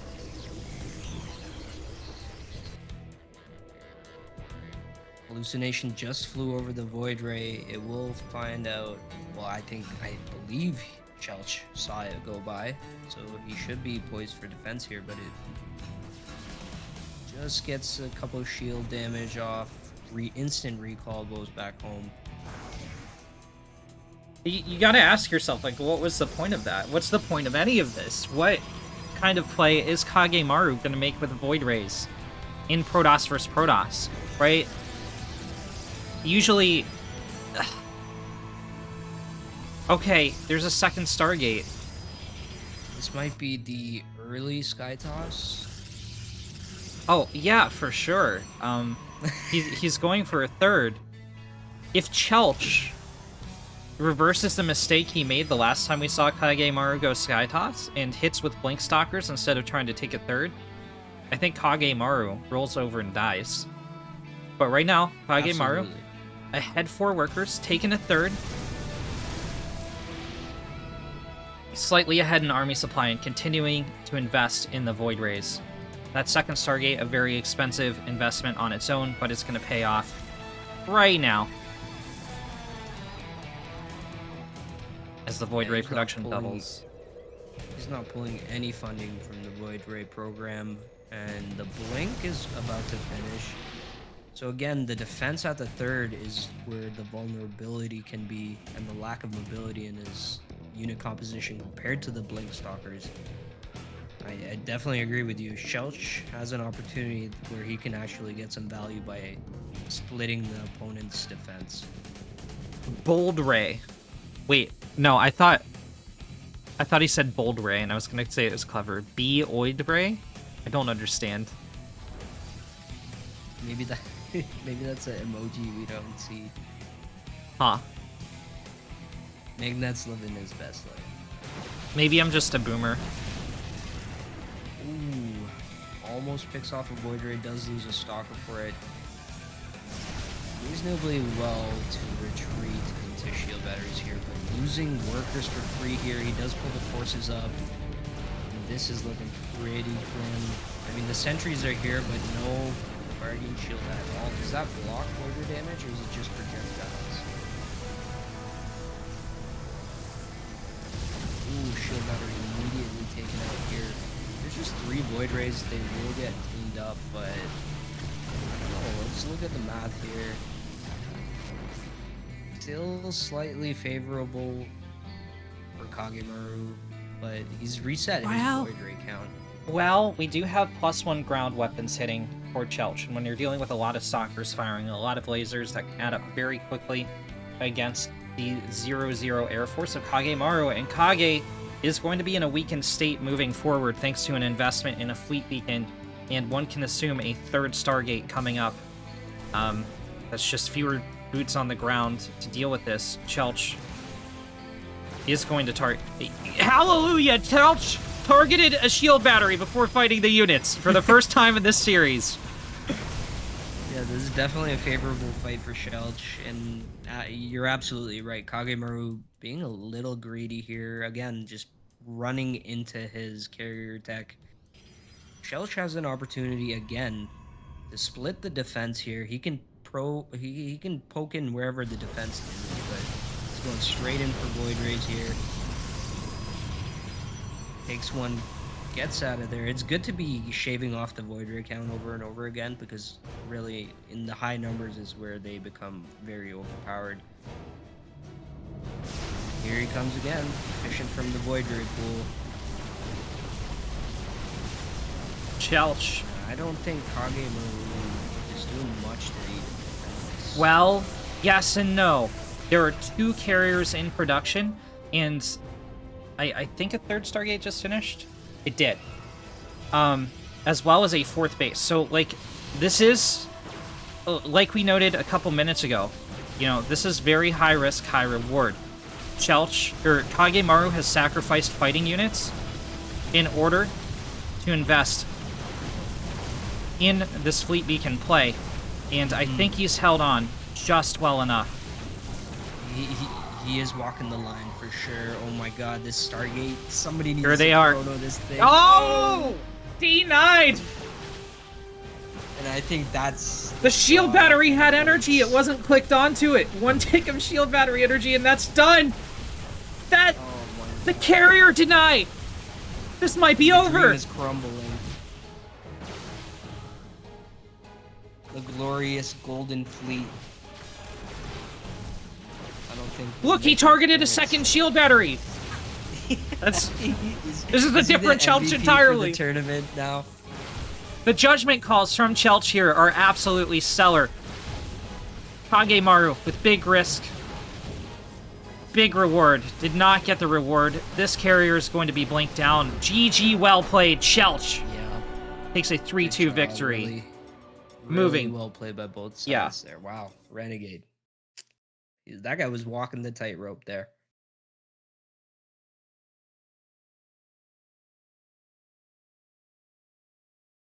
Wow. What an interesting clash.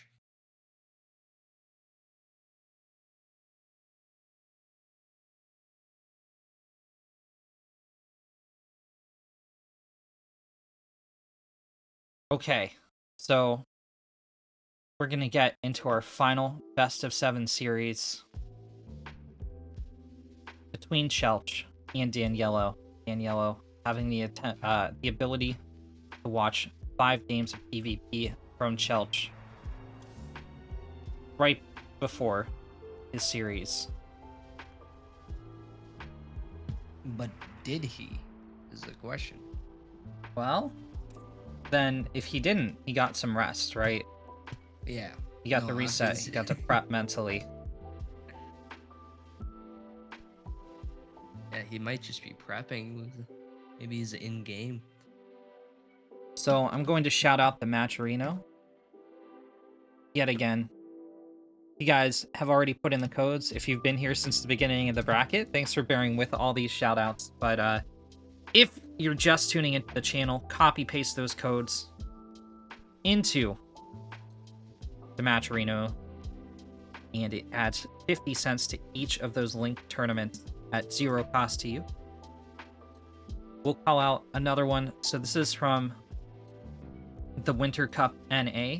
Thank you to King Shivi, Dave Testa, Piant, Cobblestone, Sniper, Mrs. Sniper, Destiny, Star League, EB, Smoke, Oil Town, Papa Panda, Caveman Jack, XP, AAA, Captain Canuck, Mars Bar, Paranoid Monk, Mars is different than Mars Bar, Orko, Shakior, Cognite, Nullmarker, Ilamo, Fletch, a Rez, a Legacy, Reality, Jack, John, Shadow, Ballnox, Samu, GFG, Lasercat, Sugar, P and Keel, White Linker, Iron Shirt, Horizon. Thank you to Scuba Steve and Team Legion for putting on this tournament, as well as our whole admin team.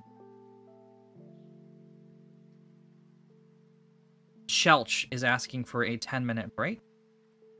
So I think we might go to the splash screen here, guys, in a second. Thanks for tuning in, chat.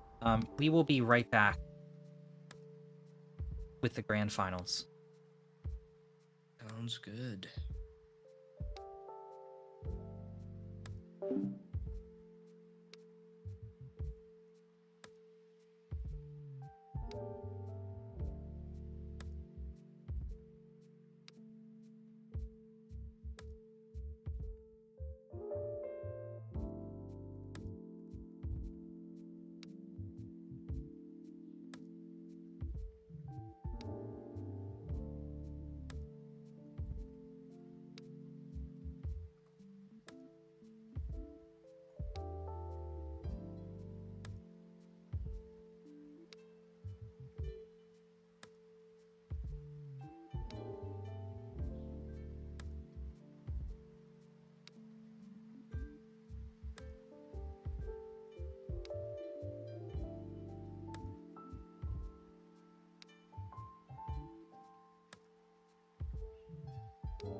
Yellow.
And in the top right hand side, it is our green Protoss player representing the team.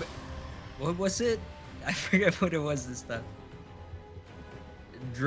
Drunken Outlaws of Apocalypse, right?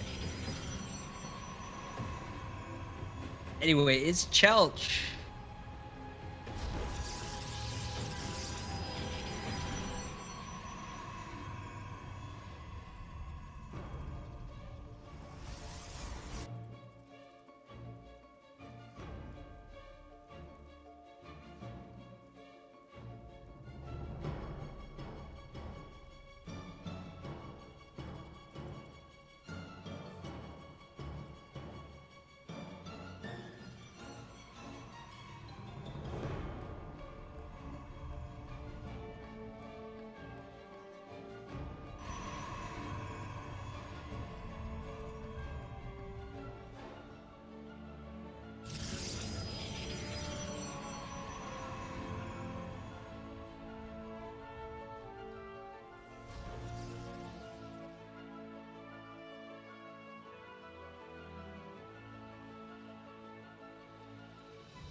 My God, definitely a lot on the line here.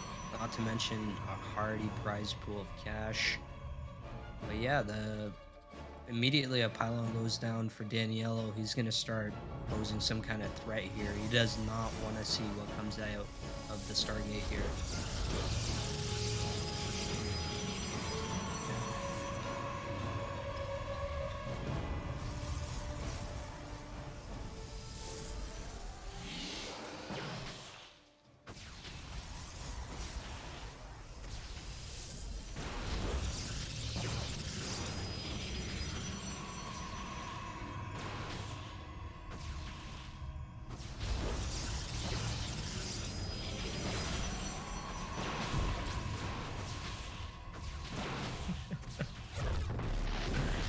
Yeah, and Daniello probably will have to give this up with the Void Ray coming out. That shield battery is not going to live. Now the aggression will continue here. You know, even though the proxy was scouted, he can still kind of continue to pull it off and see what he can get done here.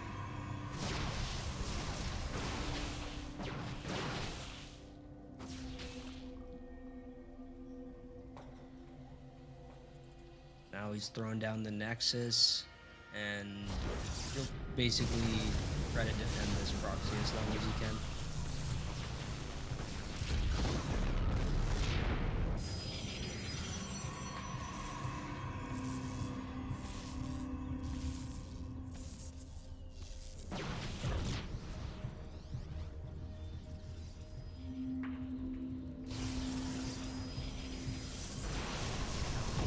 I guess he wants to give the proxy up, but Daniello,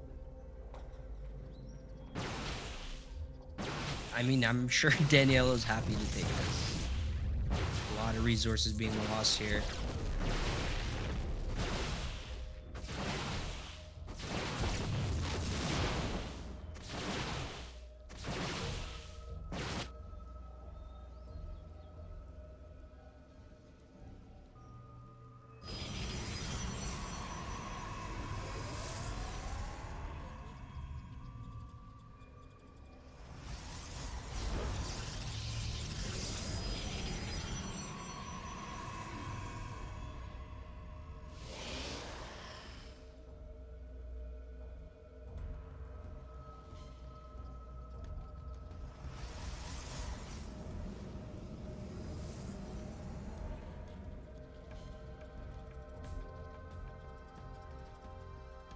Yeah, unfortunately, the blink is still a little bit away. He's going to try to get everything done with these stalkers. Plenty.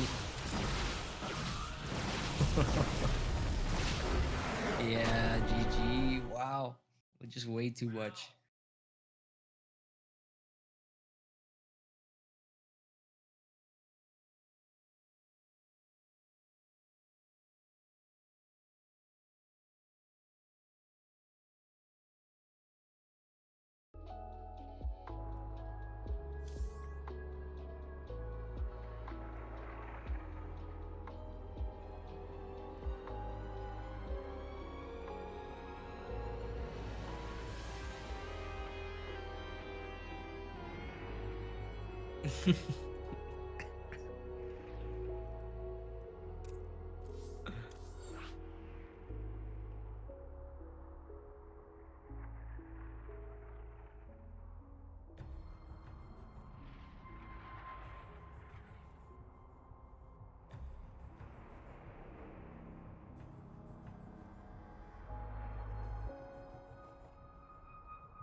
Well, he left the proxy. I was super confused.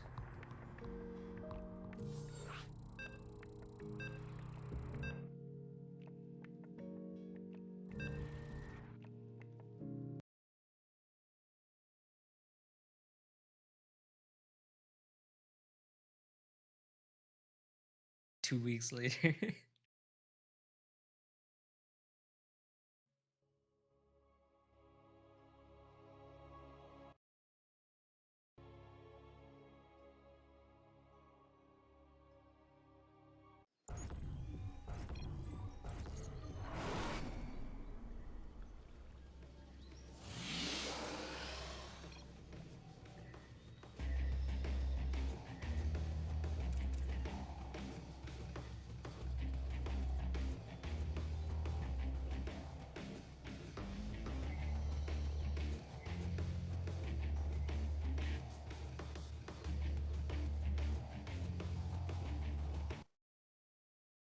I don't think Chelch had like a bad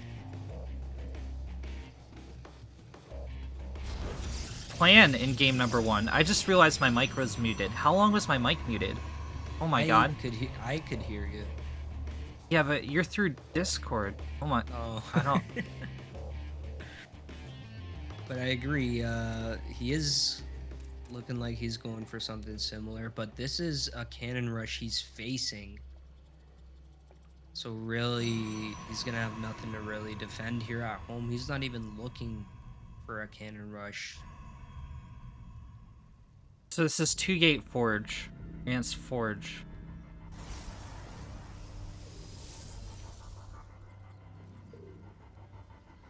Daniello is scouting, so he should know what he's facing.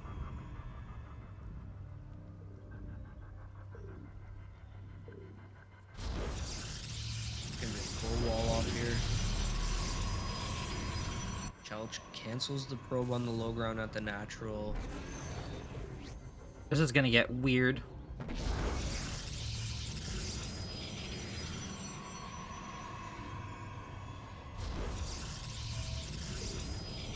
This is like this cannon rush is gonna start to creep up here.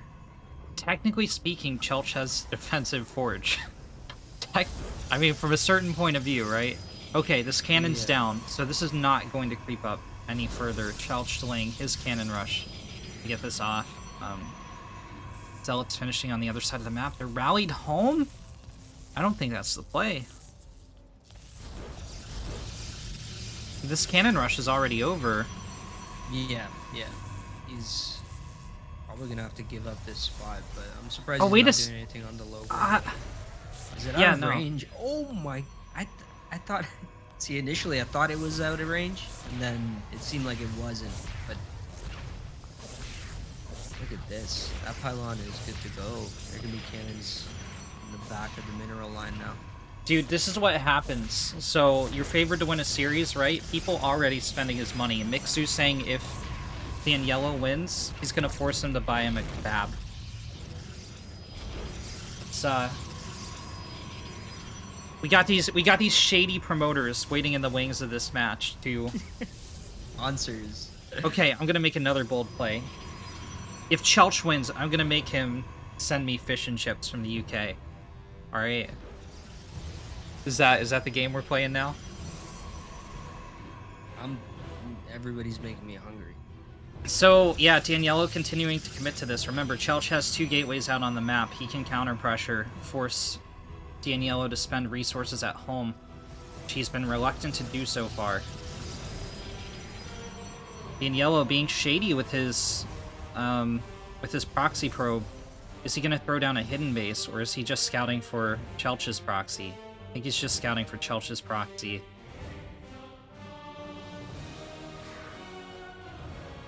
These 2 zealots have been, like, the most useless zealots in StarCraft's history. They haven't stopped anything.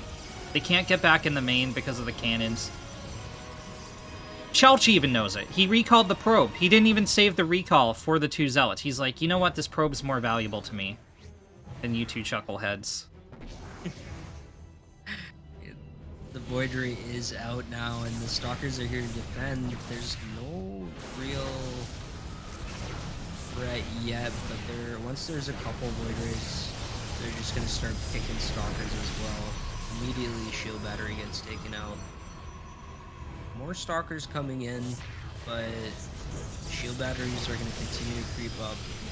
Again, the single Voidry is okay, but yeah, the high ground shield batteries are kind of ambitious for Daniello right now.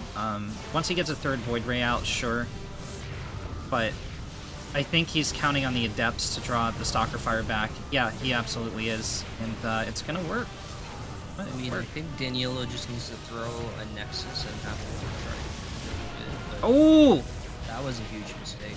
That's what I'm talking about. Imagine a 3rd Void Ray there and you just sit and fight instead. But now I think Chelch has the upper hand. Absolutely.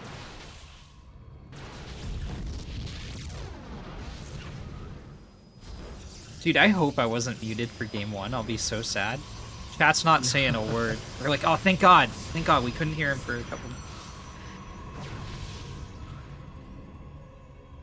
Yeah, this Stargate is pretty close to the right-hand side there, and could possibly start taking some hull damage. I think that cannon needs cleared up first, because it's going to make Chelch eat as much shield damage as he's dishing out. And Chelch has far fewer shield batteries to back him up. Exactly, I was just gonna say he should have at least one on the top side where he's fighting there. So the 5-head play here, when you're proxying the many shield batteries, and really committing to it, is always like the proxy nexus, right, for the shield battery overcharge. But Daniello not getting that committed just yet. Yeah, he should have put it down a little bit ago, but he lost that 3rd Voider, and that idea just kind of got scratched off the list. An Immortal back home for him. I don't know if I like that. I'd almost throw down a 2nd Stargate or something. Take a 2nd Nexus. That Immortal is not gonna do anything against this many Stalkers. You need to win here and now. This is where you threw everything. Yeah, and all these efficient trades have been made without Blink. So that as soon was as Blink is done. He should not have lost the Stargate. He had no shield battery sealing it. Not a 1. And now it's gone. It's never coming back. Chelch, definitely ahead right now. He's up a worker. He's up 8 army supply. Yeah, He's way up in trades. Pretty overwhelming.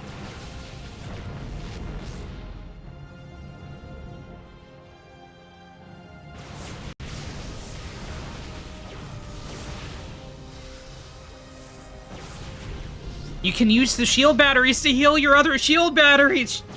Daniello, not like this!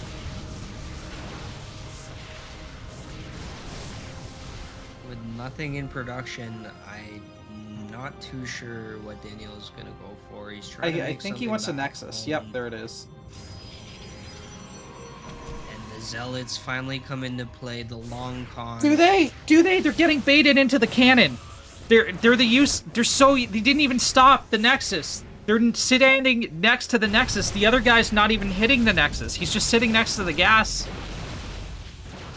And they're gonna take all the credit. You know that. You know, like in the post-game screen, they're gonna look at they're gonna show the graphs in like a PowerPoint presentation. Be like, we were the first units It's out. gonna be like We 1,500,000% return in income. And then here's the thing: the Zealot hit the Nexus, which sent off your bases under attack signal. Danielo looked back at his base. Chelch blinked onto the proxy, cleaned it out, and here we are. The hero Zealot.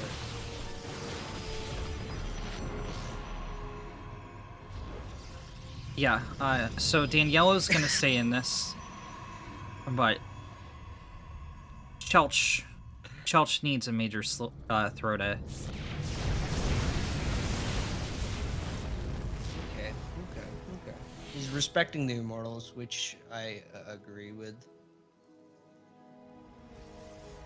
If he honestly doesn't feel like he can immediately kill him, then sitting back and taking bases is absolutely good.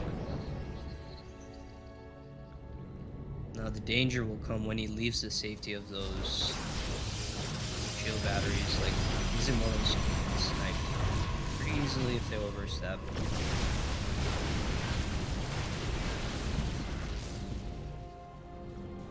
He's definitely got a strong number of stalkers, but he can't just sit and try to pick off everything. He can go in, pick one off, maybe back off. But it is basically taking the most expensive units out of Danielo's army. And, you know, he's trying to expand, but I don't think that he's going to be able to do too much here. I wish I could tell the fans that there's a Dark Shrine already made and DTs are coming out to swing this in Danielo's favor, but that is not the case.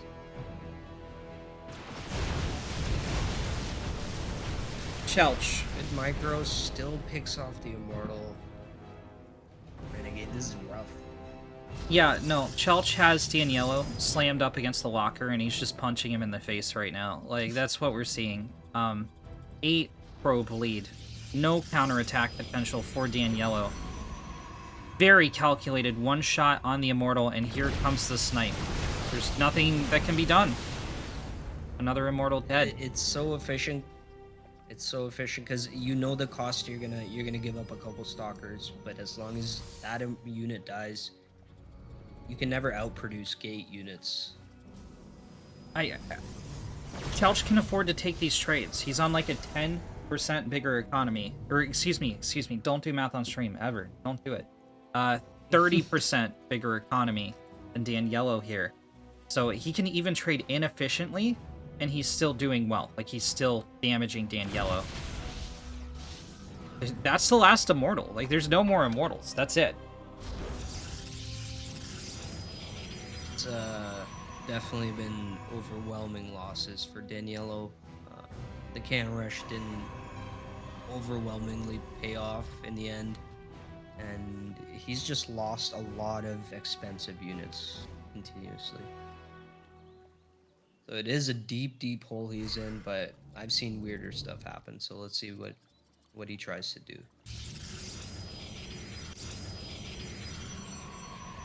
And there is that Dark Shrine. One behind. You know, it's better late than never if it works. That's not as catchy as One Behind Dark Shrine. That's, you know, it doesn't fit on a t-shirt. Okay. I was gonna say. For you. I left it for you. This isn't my stream.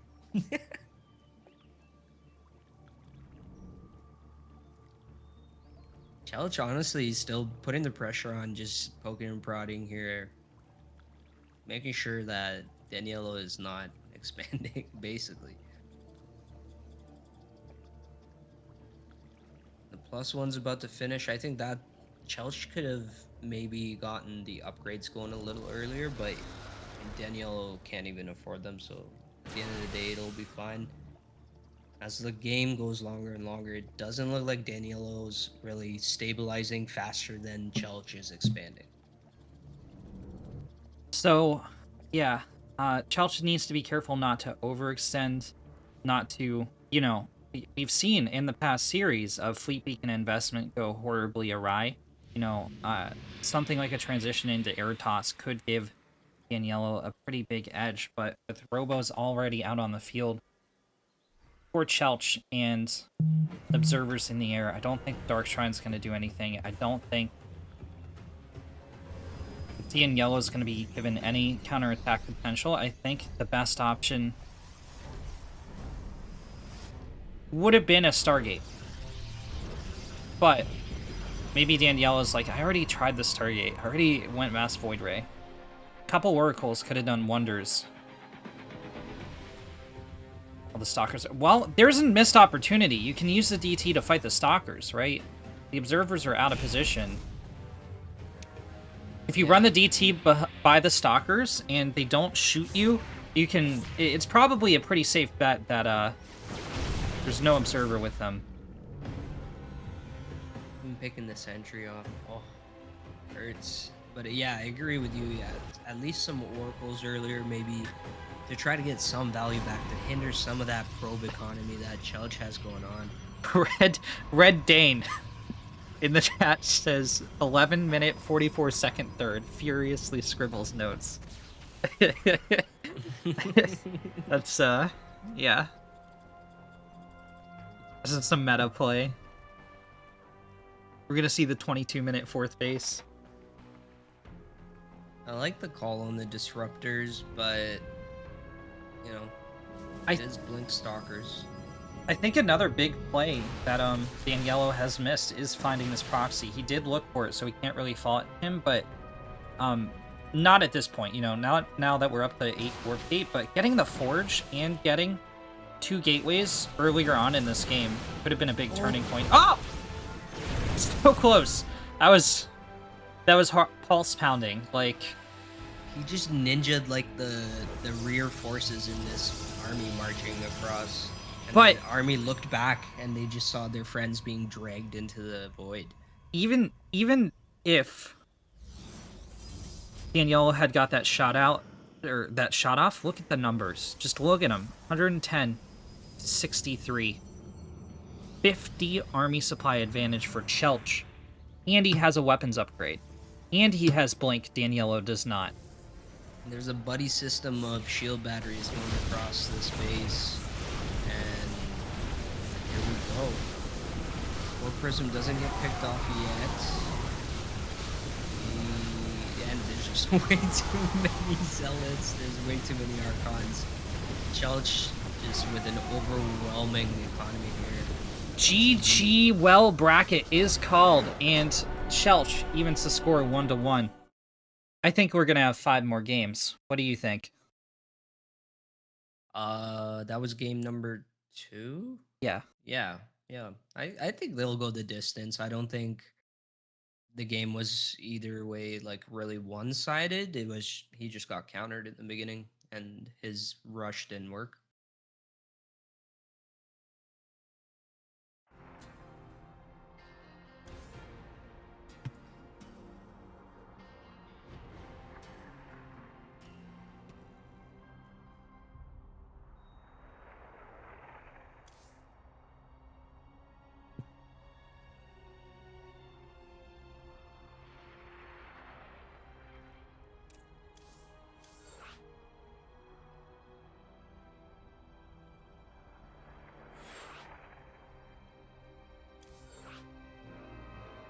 Oh, that was map 2.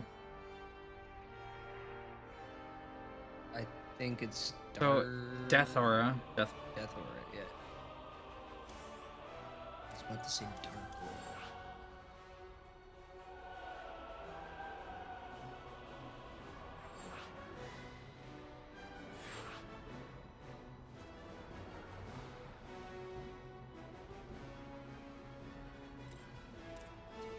Alright, I'm ready.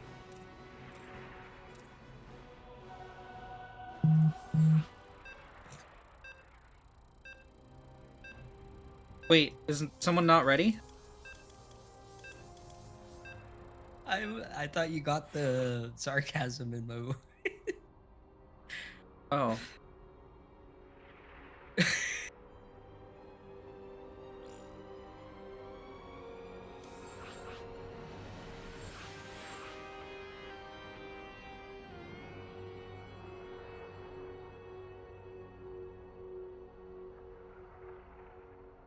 I thought I was trolling when I said that, but then I thought you were trolling when you actually put me into the match. No. It's like, let me show this Protoss a thing or two. Represent Zerg.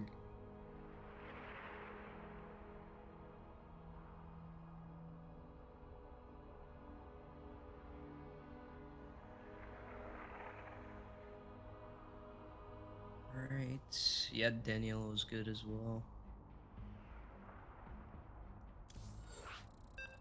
I hope Palomo doesn't mean something bad. I'm gonna Google Translate that. Wait, you used a word without, like, knowing? Well, that's his name, Paloma Sario. Oh, okay. Sorry, pigeon? Oh, yeah, that Hold up. sounds like an insult. Okay, so Palomo's pigeon. So Pigeonsaurus? Okay, it's not bad. Listen, alright, so they made a team called the Mamadísimos, and apparently that's a big insult in Spanish. So I gotta be careful with my Spanish names moving forward. In the top left, Drunken Outlaws Harbor, Stan Yellow once again. And in the bottom right-hand side, it is Chelch, our green Protoss player. Guys, just because it's been a while since I shouted it out, Paloma, oh my god, let's set it again. Okay, yeah, Paloma Sario is going to be casting on his channel in Spanish. It's in Espanol cast over there.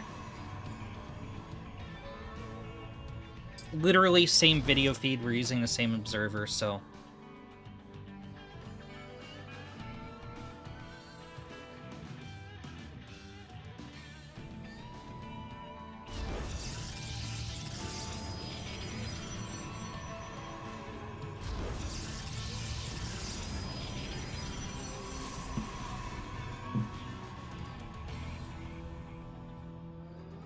Daniela with a gas block pylon in the wall. This is going to get canceled. Will not remain scout. Shelch. Not put down a second gateway, so it looks like he wants to go for an early Nexus. Yeah, and this might just be a little bit of mind games. Because if a Protoss is down in extractors, you could go for something really aggressive. But I'm curious, he still didn't put the Nexus, did he? Or am I blind? No, Daniello not really putting any Nexuses.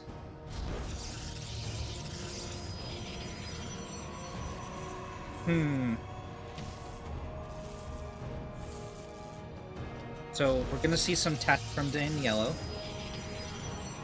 Must be. No.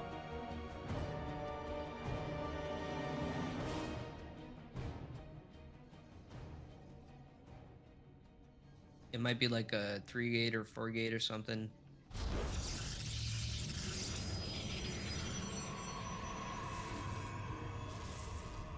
I'm sure Chelch is like, okay, there's no Nexus.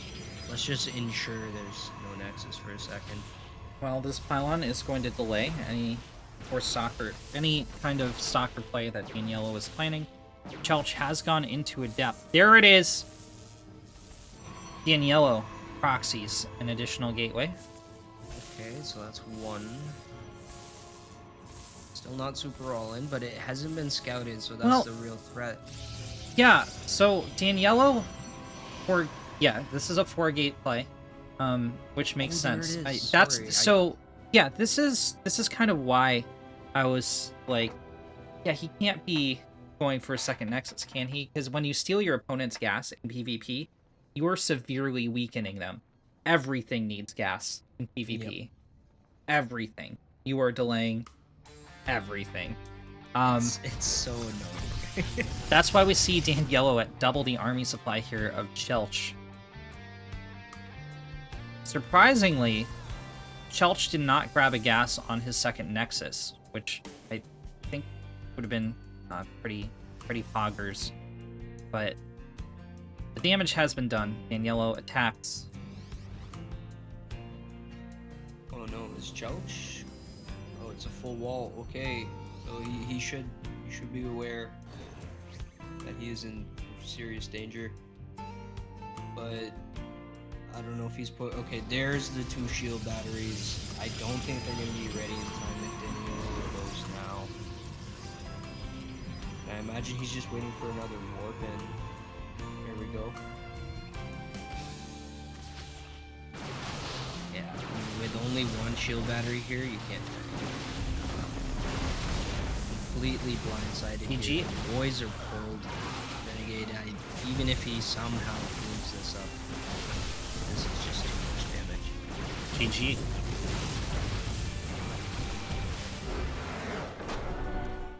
Danilo with a decisive build, proxy not spotted, and that's the way she goes. Looks like we have equal amounts of Chelch fans versus Daniello. Got to change the Rise. stream name for this one.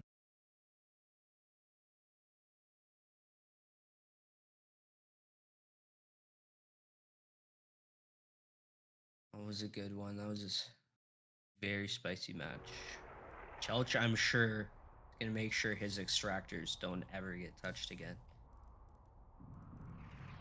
So game number 4 is gonna be on Romanticide. This is one of my favorite maps, so there's a lot of cheeky stuff you can do on this. So much airspace in the back.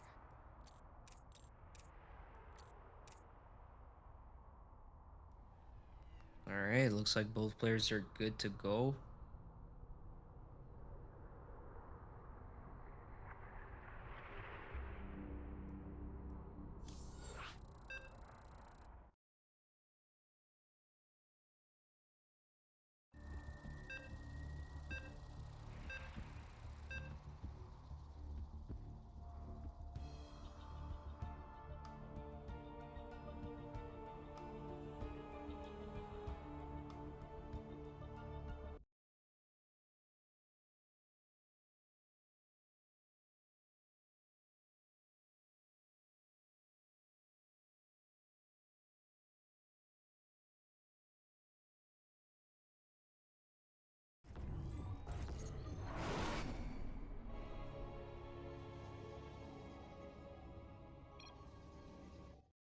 Chelch won the last game, right? Oh my god, just blank.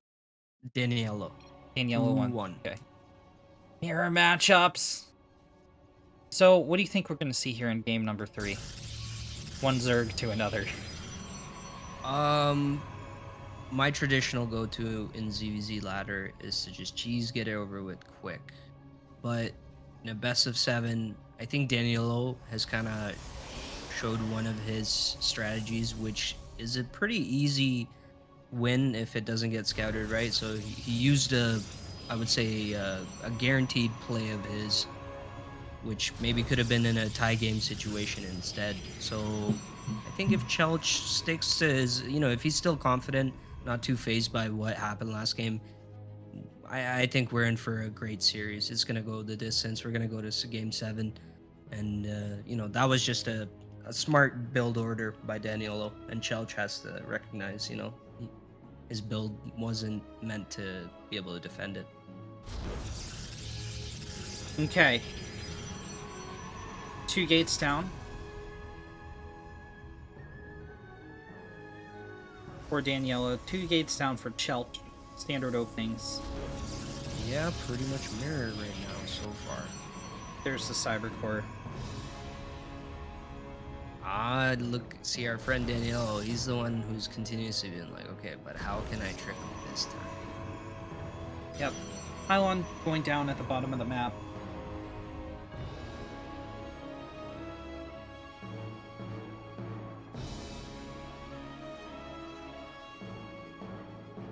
I don't think that'll be spotted. It's such a unorthodox position because it's actually pretty far from the usual proxy locations, which would hit much harder. So this is genuinely probably just to hide more gateways. Maybe a DT shrine or something if that's what he's going for. Yeah. It could be proxy blink. Oof. And Shelch, like I said, he's probably going to stick to his guns. His build orders seem to be more macro-oriented, pretty standard. So he needs to have his defense on point for these. Hey, Red Dane, is his 3-gate very polished, or is it very polished? Am I right? Polish.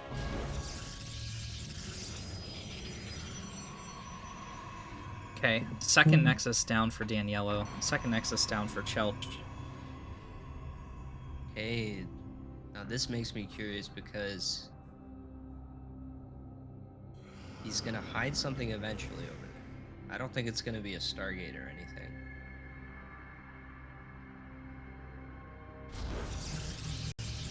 Twilight Council in the base.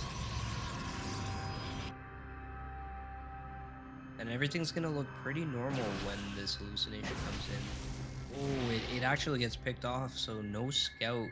Not this round of energy. 3 sentries sitting at home on defense. I'm not sure how good of a defense this will be against the stalkers. I don't think. Yeah, they're pretty low on energy, but hopefully he warps in something else. Just as I say that, he warps in 2 more stalkers, so this will be able to hold.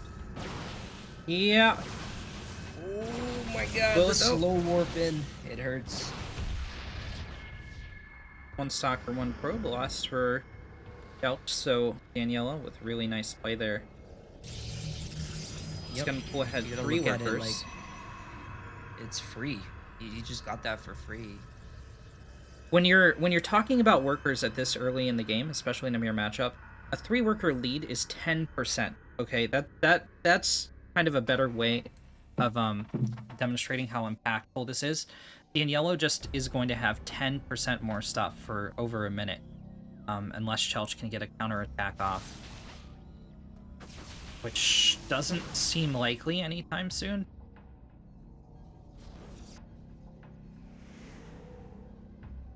Yeah, Chelch. Daniel actually banking a lot of minerals here. I think he was slightly distracted there. But he does spend it all immediately, throwing down 4 gates and actually opted to not go for the Nexus. Maybe he looked at it like, oh, I have a lot of money. I need to protect the production right now. War Prism actually being chrono boosted out. So this might time in perfectly with this blink and the +1 attack. All kinds of mind games being played here. Every time this hallucination shows up, there's something else is going on in the base. And the Nexus is down behind this push. If he finds a way into the main base and doesn't lose his War Prism, he could actually have a really good foothold to get on the production.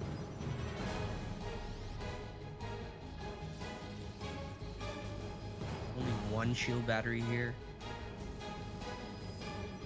Not the best defense, but both their upgrades are going to kick in at the same time. The Immortal is popping out for Daniello, but it's not going to be in this fight. But, like we said, Daniela was on 10% bigger economy, and bit of okay, well, he threw that lead away. All those extra units gone. Yeah, I don't think that was the position. Like, with a strike force like that, you're not going in for a front engage with the opponent's army. But I think maybe he didn't expect him to have that many stalkers and everything prepared.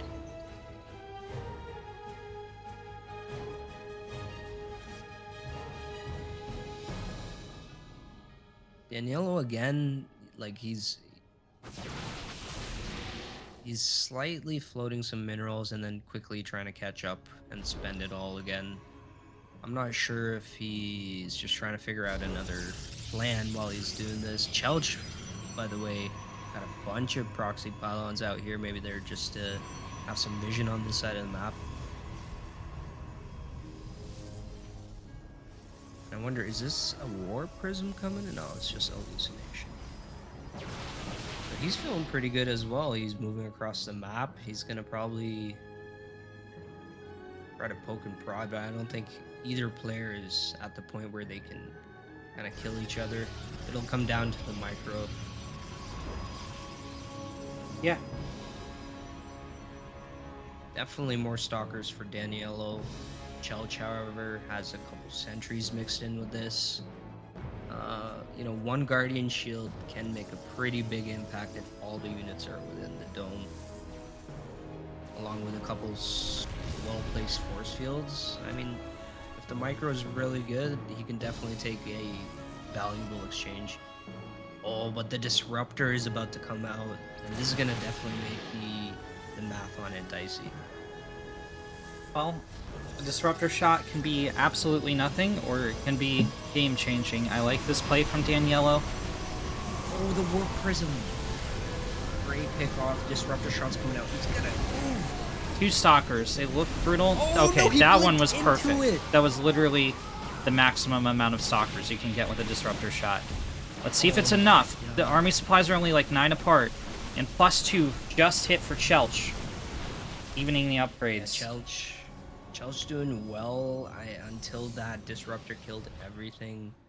And I think the defense is held, so at that point,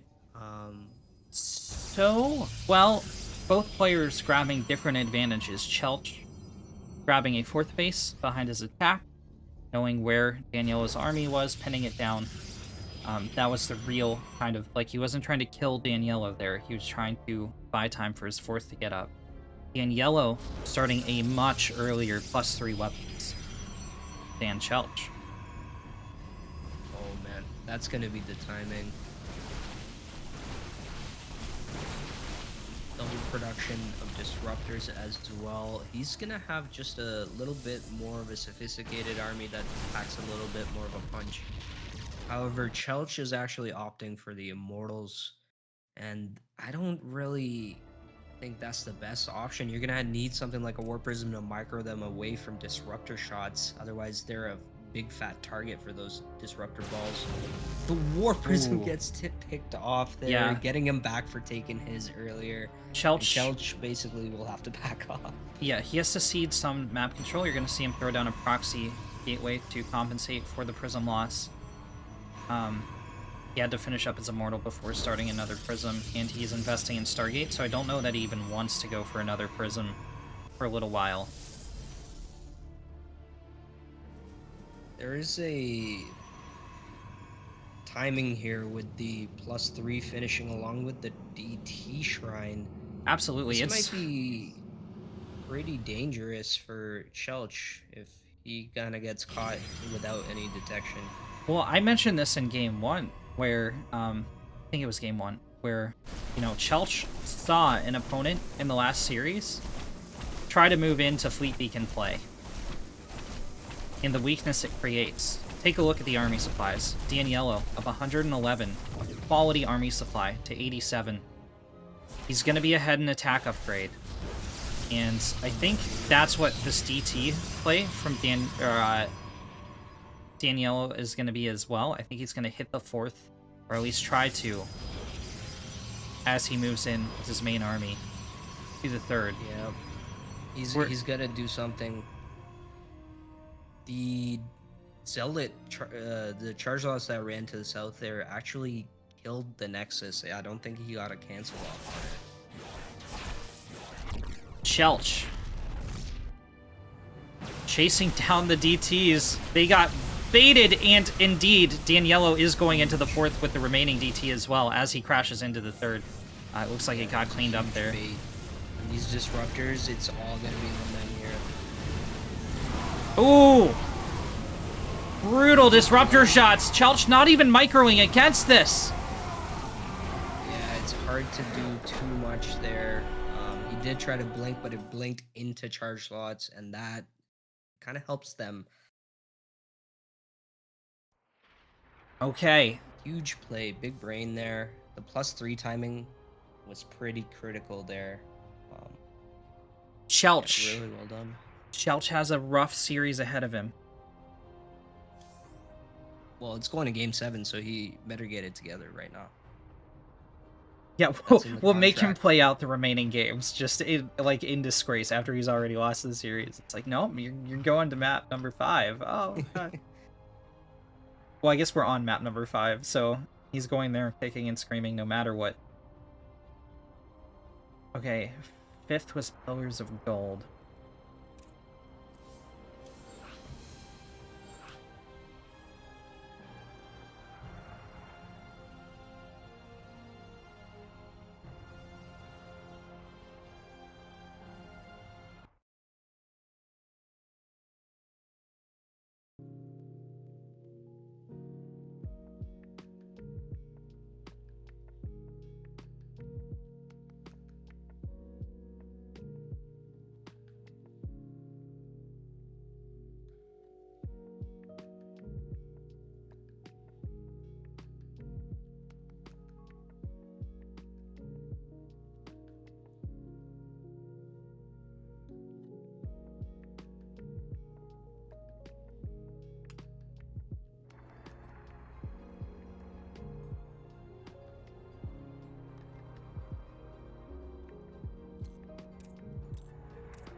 Magneth says reverse sweep, go go go go go. That's what we're hoping for Is as it? well, Magneth.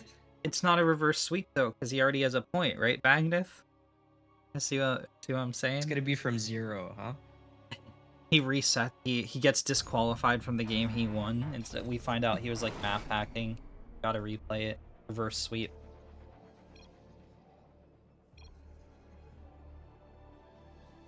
Okay, so here's the stakes, guys. Yellow at match point against Chelch in a best of 7. Chelch has to win 3 more if he wants those 600 Legion Cup points, well as the bulk of the prize pool. He's got to at least play this game safe, I think. I think he's going to be too scared to proxy anything or go for super aggro play. Considering how he's been playing, I agree with you, and I don't think like it takes a certain set of balls to do that when you're down 3-1. And I'm not saying Chelch doesn't have the balls to do that. It's on the borderline of stupidity, right? So I agree with you. Playing the safe game and kind of, taking your best shot rather than a risky shot is kind of the way he should be going here. So, Yellow opening 2 gate. Excuse me, Chelch opening 2 gate, Yellow falling off in the low ground. Getting fast Nexus.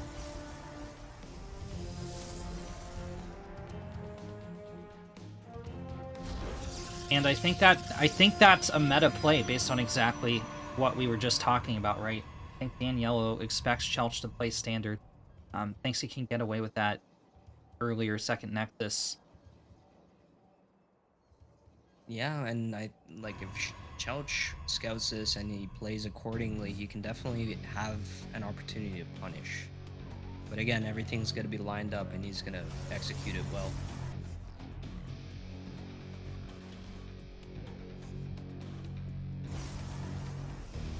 Not too sure if Daniello's actually looking for a proxy or trying to proxy, but he is out in peculiar areas with his probe. I think it's because he doesn't see anything in the base of Chelch. I can't believe this, actually. I can't believe he's going proxy Stargate. Yeah, this is Chelch, the opposite of what we big predicted. brain. Yeah. He heard us. He heard you. He said, "Oh yeah, watch this. I'm gonna get my proxy seed." Oh my god. Well, it's scouted. Not like this. And I'm just waiting to see what Danielo's response is. Instant Stargate gets thrown down. Yeah, that is. Imagine. That's Sorry, go ahead. that's an interesting response to this. I'm sure he wanted to, like, normally, like, throw another Nexus out. He's like, Okay, so this is gonna gonna be super greedy. this is gonna be Void Ray Stalker. Like this is. It looks like he wants to expand behind it. He has a probe positioned on the low ground, but I think things are looking real good for Chelch here, because this Nexus that's in the natural is gonna be basically useless for the time being. It's gonna save some energy for an overcharge, but yeah, the shield battery in the wall here. too, which is a very vulnerable location. There's nothing here. Danielo just kind of caught with his pants down. And there's a shield battery for Chelch, so he can retreat, regenerate his shields, come back. It's gonna take some real blunders for Chelch to throw this game, I think. Wow, the meta plays, man. Yeah, big brain, huge. I think he checked the timing of the Nexus and was like, okay, this So is... it's not over yet. The tech that's being lost is like worse than the Nexus that's about to be lost. Oh wait, is Chelch not going to finish off the Nexus? I think you don't break the main here. I think you kill the Nexus and then you expand yourself. That would be the safe play for sure. Because as soon as the Nexus dies, as soon as that gateway dies, you're ahead as Chelch. Again, he might be thinking about the next 3 games he needs to win. Sorry, the next 2 games he would need to win. And he'd rather get this over with.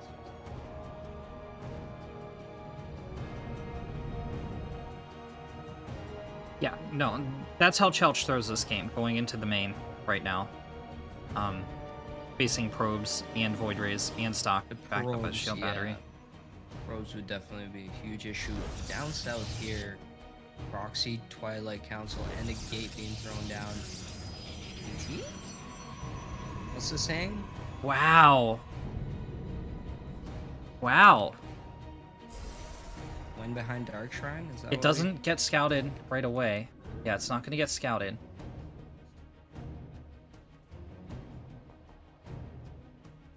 He's banking the gas and the money to throw a shrine. Again, Yep, there it Chelch, is. If he gets kind of caught off with this, oh my god. And Danielo can afford to play like a monkey here. Like, he can totally Yes. just like throw bananas at Chelch because he can afford to lose this game. Like, it's not going to come at any cost to him whatsoever, other than bragging rights, I guess, to win like I can't believe this. 4-2 against 4-1. Okay, the Robo is on the way. It's gonna be very close. If he chooses to get the Observer, it's gonna be very close when that Observer pops out.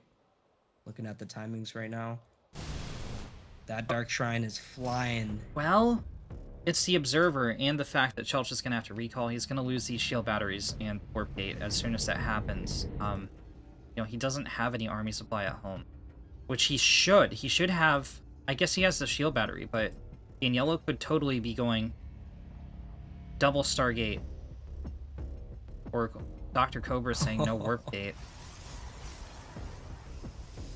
Did he just forget to get the upgrade? No, I think that's why he has this gateway down here. Like, he's just going to chrono these out.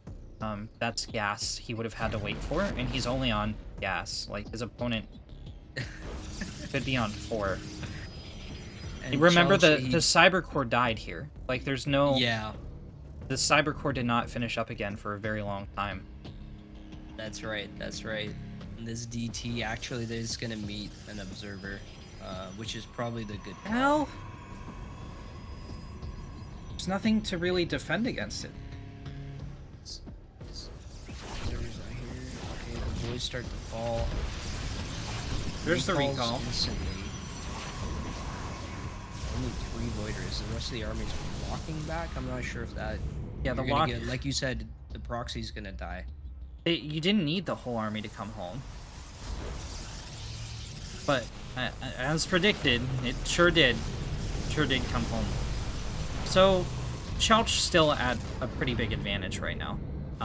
He's he sends the whole army to look for it. He found it. Found it. He didn't notice though. There we go. Yeah, once this falls, Daniello really should tap out. Like he's gonna YOLO attack. He does know where Chelch's army is right now. Daniello's riding the momentum wave of his victories, so his confidence is beaming. Chelch kind of second guessing every move whether he can make it in a positive way, but he's given away a lot of value there in the last 2 minutes for free.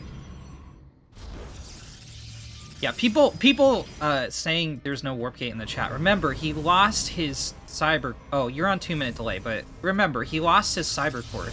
He didn't want to delay this push any more than he had to. It was razor thin with the observer to begin with. Oh no. Follow that Artosis pylon, powering the 2 remaining warp gates of Chelch, but Chelch is going to defend it with a vengeance. 9-minute Void Ray shield battery, not actually the timing for this. The Void Rays turn on their lasers. Chelch takes a second victory. I mean, it was almost inevitable. I started to believe Daniela was gonna suddenly have like 20 DTs or something, but no, that wasn't gonna happen.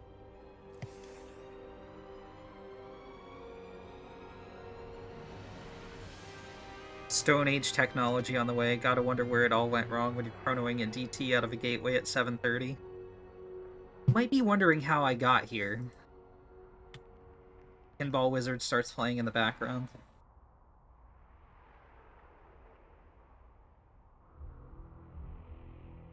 So, I did talk to Daniello before the match started, and he did indeed watch the last series. He watched every game.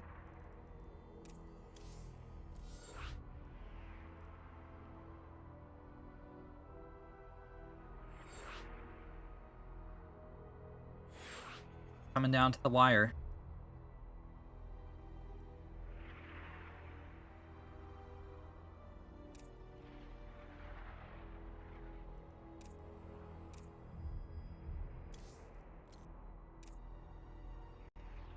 Okay, have a small break. Shout out to King Shivi for the co-cast, as well as Dr. Cobra as our observer today.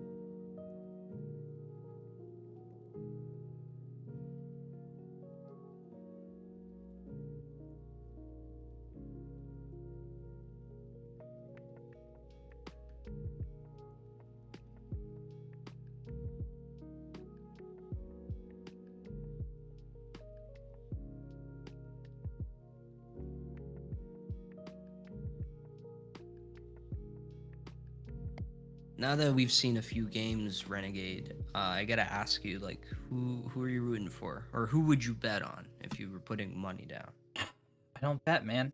Don't gamble. I think there's an even 50-50 shot for players. But if somebody held a gun to your head and said you have to put your life savings on one of these players, Joke's on them. I don't have life saving. Come on. so if Listen, we- I'm a if they were millennial, gonna man. take What your you Star- keep if they were seeing gonna holes in this uninstall premise. StarCraft, if you pick the wrong player off your computer forever. I'd get a social life. Like, you keep trying to back me into corners here, and I see nothing but positives, right? 50-50, my friend. I think either one. I think we could very well go to Game 7. You heard it here first, guys. It is gonna go to Game 7. In Game 7, we're gonna have a tie, and the game, we go to Game the 8. tournament will end in a tie. It'll Yeah. be stalemate. The entire map will be mined out, and both players will have to concede because they can't break each The other's disruptor defense. shot, like the disruptor shot, will kill the final stalker as the stalker kills the disruptor, and then it's over. Exactly. All they can do is sit there and chrono boost. And if you ask why we got to that point, it's because Renegade wouldn't pick a player he thinks can win. Alright, Chelch is back. Felch is ready. Sario's ready. I don't think Daniela's back. Oh, sorry, I just saw your message.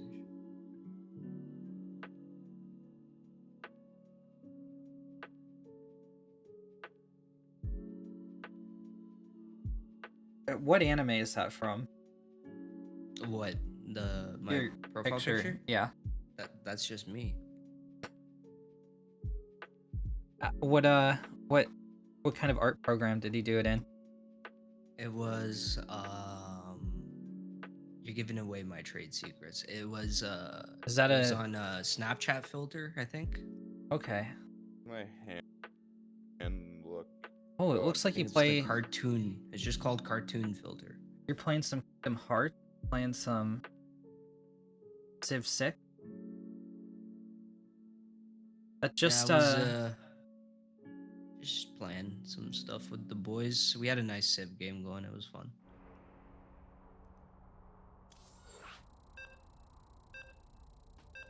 that To just support RTS. so are you like, do you have your PS4 like up the computer, or did you get the Epic Games release? I have a capture card. If I'm playing like Switch or PS5, I'll do that. But the new PC one version came out. That's what I was playing.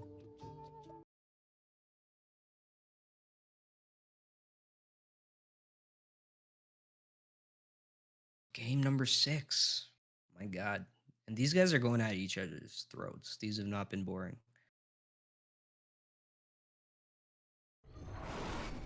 In the top left corner of Light Shade, as the pink Protoss from the Drunken Outlaws Harbor, stand yellow. In the bottom right, from the Drunken Outlaws Harbor, it's Chelch. Okay, no probes immediately running out on the map. Both players respecting each other.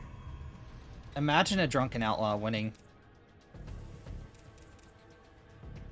a Legion Well, Cup. here we are. We're in that reality, aren't we? Somewhere Gator is literally like seething. He's like, this could have been mine. Can't believe I've done this.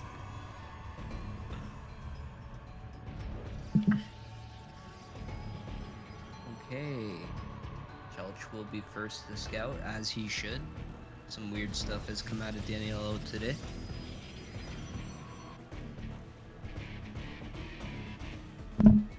I got the score round. We are 3-2, guys. 3-2. Chelch down to match point, but he does have momentum in his favor. That is correct. Oh, deny on the first gateway. That's hilarious.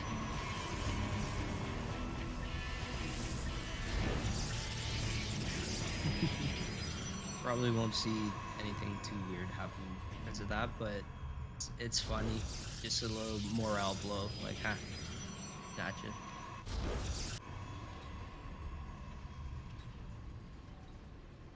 And being from the same team, I'm sure there's a certain sense of competitiveness on top of the rewards, the 600 Legion points, the prize pool, the cash money. Imagine living on the same team as Daniello after you ruin his perfect season. It's like having to, just like instant. You guys ban. gotta go.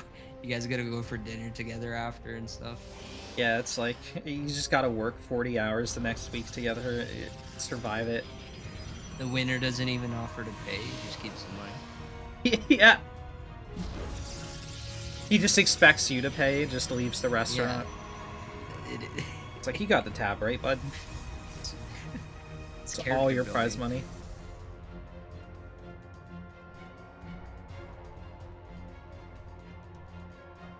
Alright, so honestly, like, both players being pretty cautious with what's going on. Full scouts all around. Chelch got a hidden probe. Daniello also proxying immediately. And Chelch actually the first to take the leap of faith into the Nexus expansion.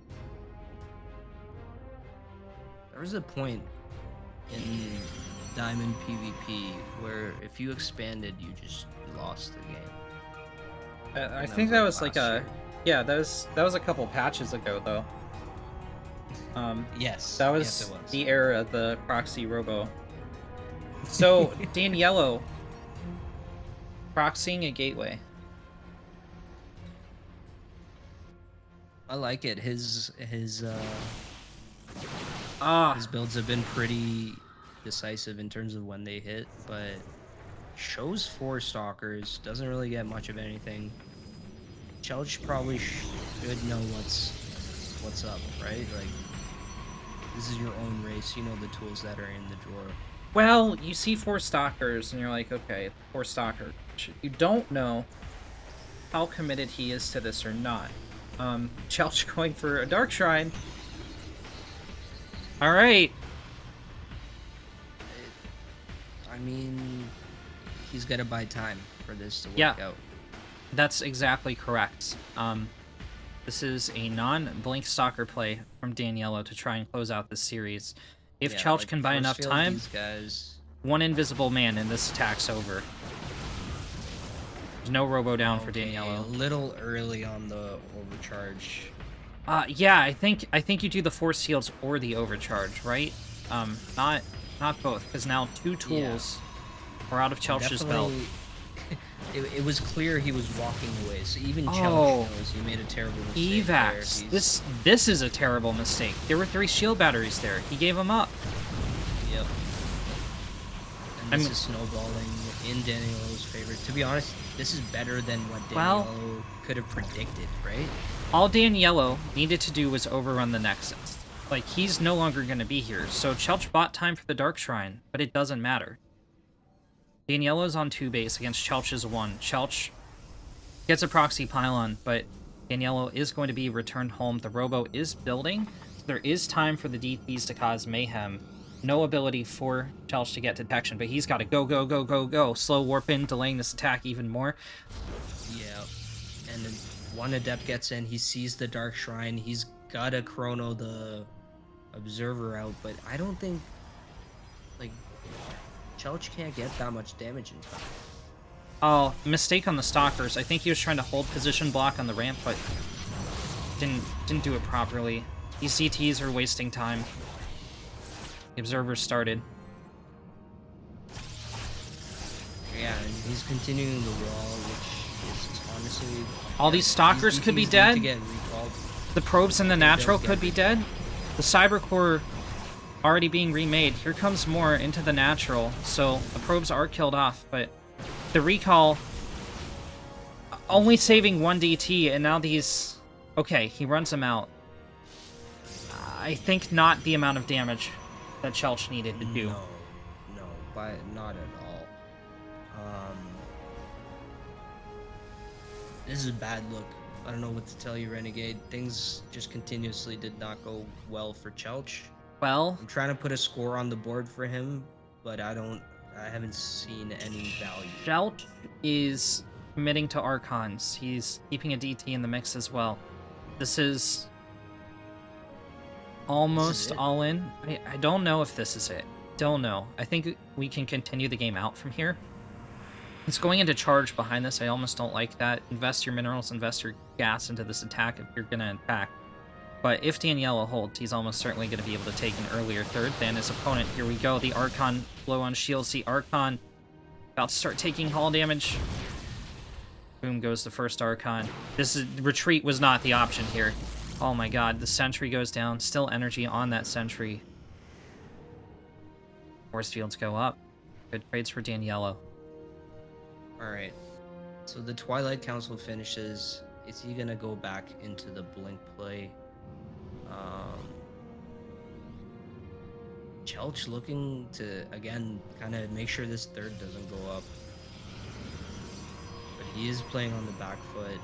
Doesn't look like he's too far behind in the probe count, but he's given up a lot more.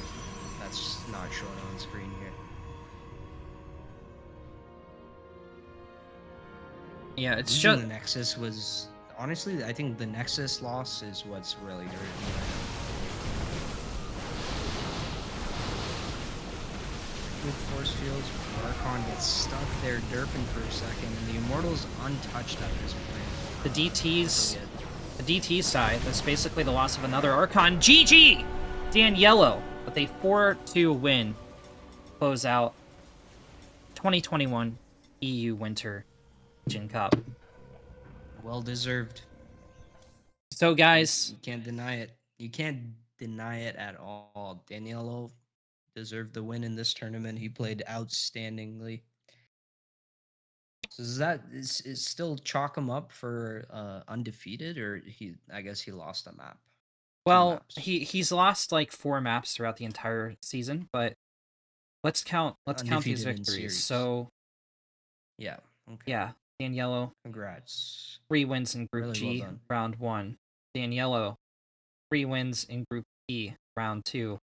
And Yellow gets he got a seed into the second round, so an auto over Lucas Stark and Azura. Azura advances 3-0 against Azura. And Yellow, 3-1 against Shakior, and then 3-1 against Chelch. Not a single match loss throughout the entire season. A very well-deserved 600 Legion Cup points and $40. So, second place, going to Chelch. He played some good series today. It's going to take home $20, 375 points. Kagemaru, Shakior, $10, 275 points. The Drunken Outlaws Harbor taking first and second place in our first completed event of the 2021 circuit. Guys, still time. Put in the coupon codes in the match arena. Add some money for these competitive gamers.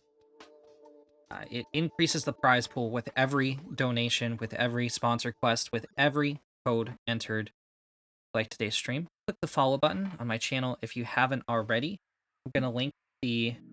we're on 2-minute delay, but I will be linking our observer today, Dr. Cobra. Thank you very much to him. As well as my co-caster today, King Shivi. Please go on to their channels, give them some follows. Thank you to Team Legion and Scuba Steve for helping this cup happen, and the entire admin team, which so many of them, not enough time to name, as well as our admin in the chat today, Agnith, for putting the team predictions together, running some behind the scenes things. So I am going to raid you into the Platinum Heroes, show them some love. King Shivi, you got any other socials you want to shout out, or any parting words? No, man. No. I appreciate you having me on, man. I had a lot of fun here, guys. I'm also casting StarCraft sometimes, so give my channel a follow. And if you see some StarCraft on, it's usually a tournament. Perhaps I'll be back with Renegade sometime soon as well. And again, man, it was a pleasure doing this with you. I appreciate it. Same here. Thank you, King Shivi. Thanks, Dr. Cobra. And we'll see you in the next one.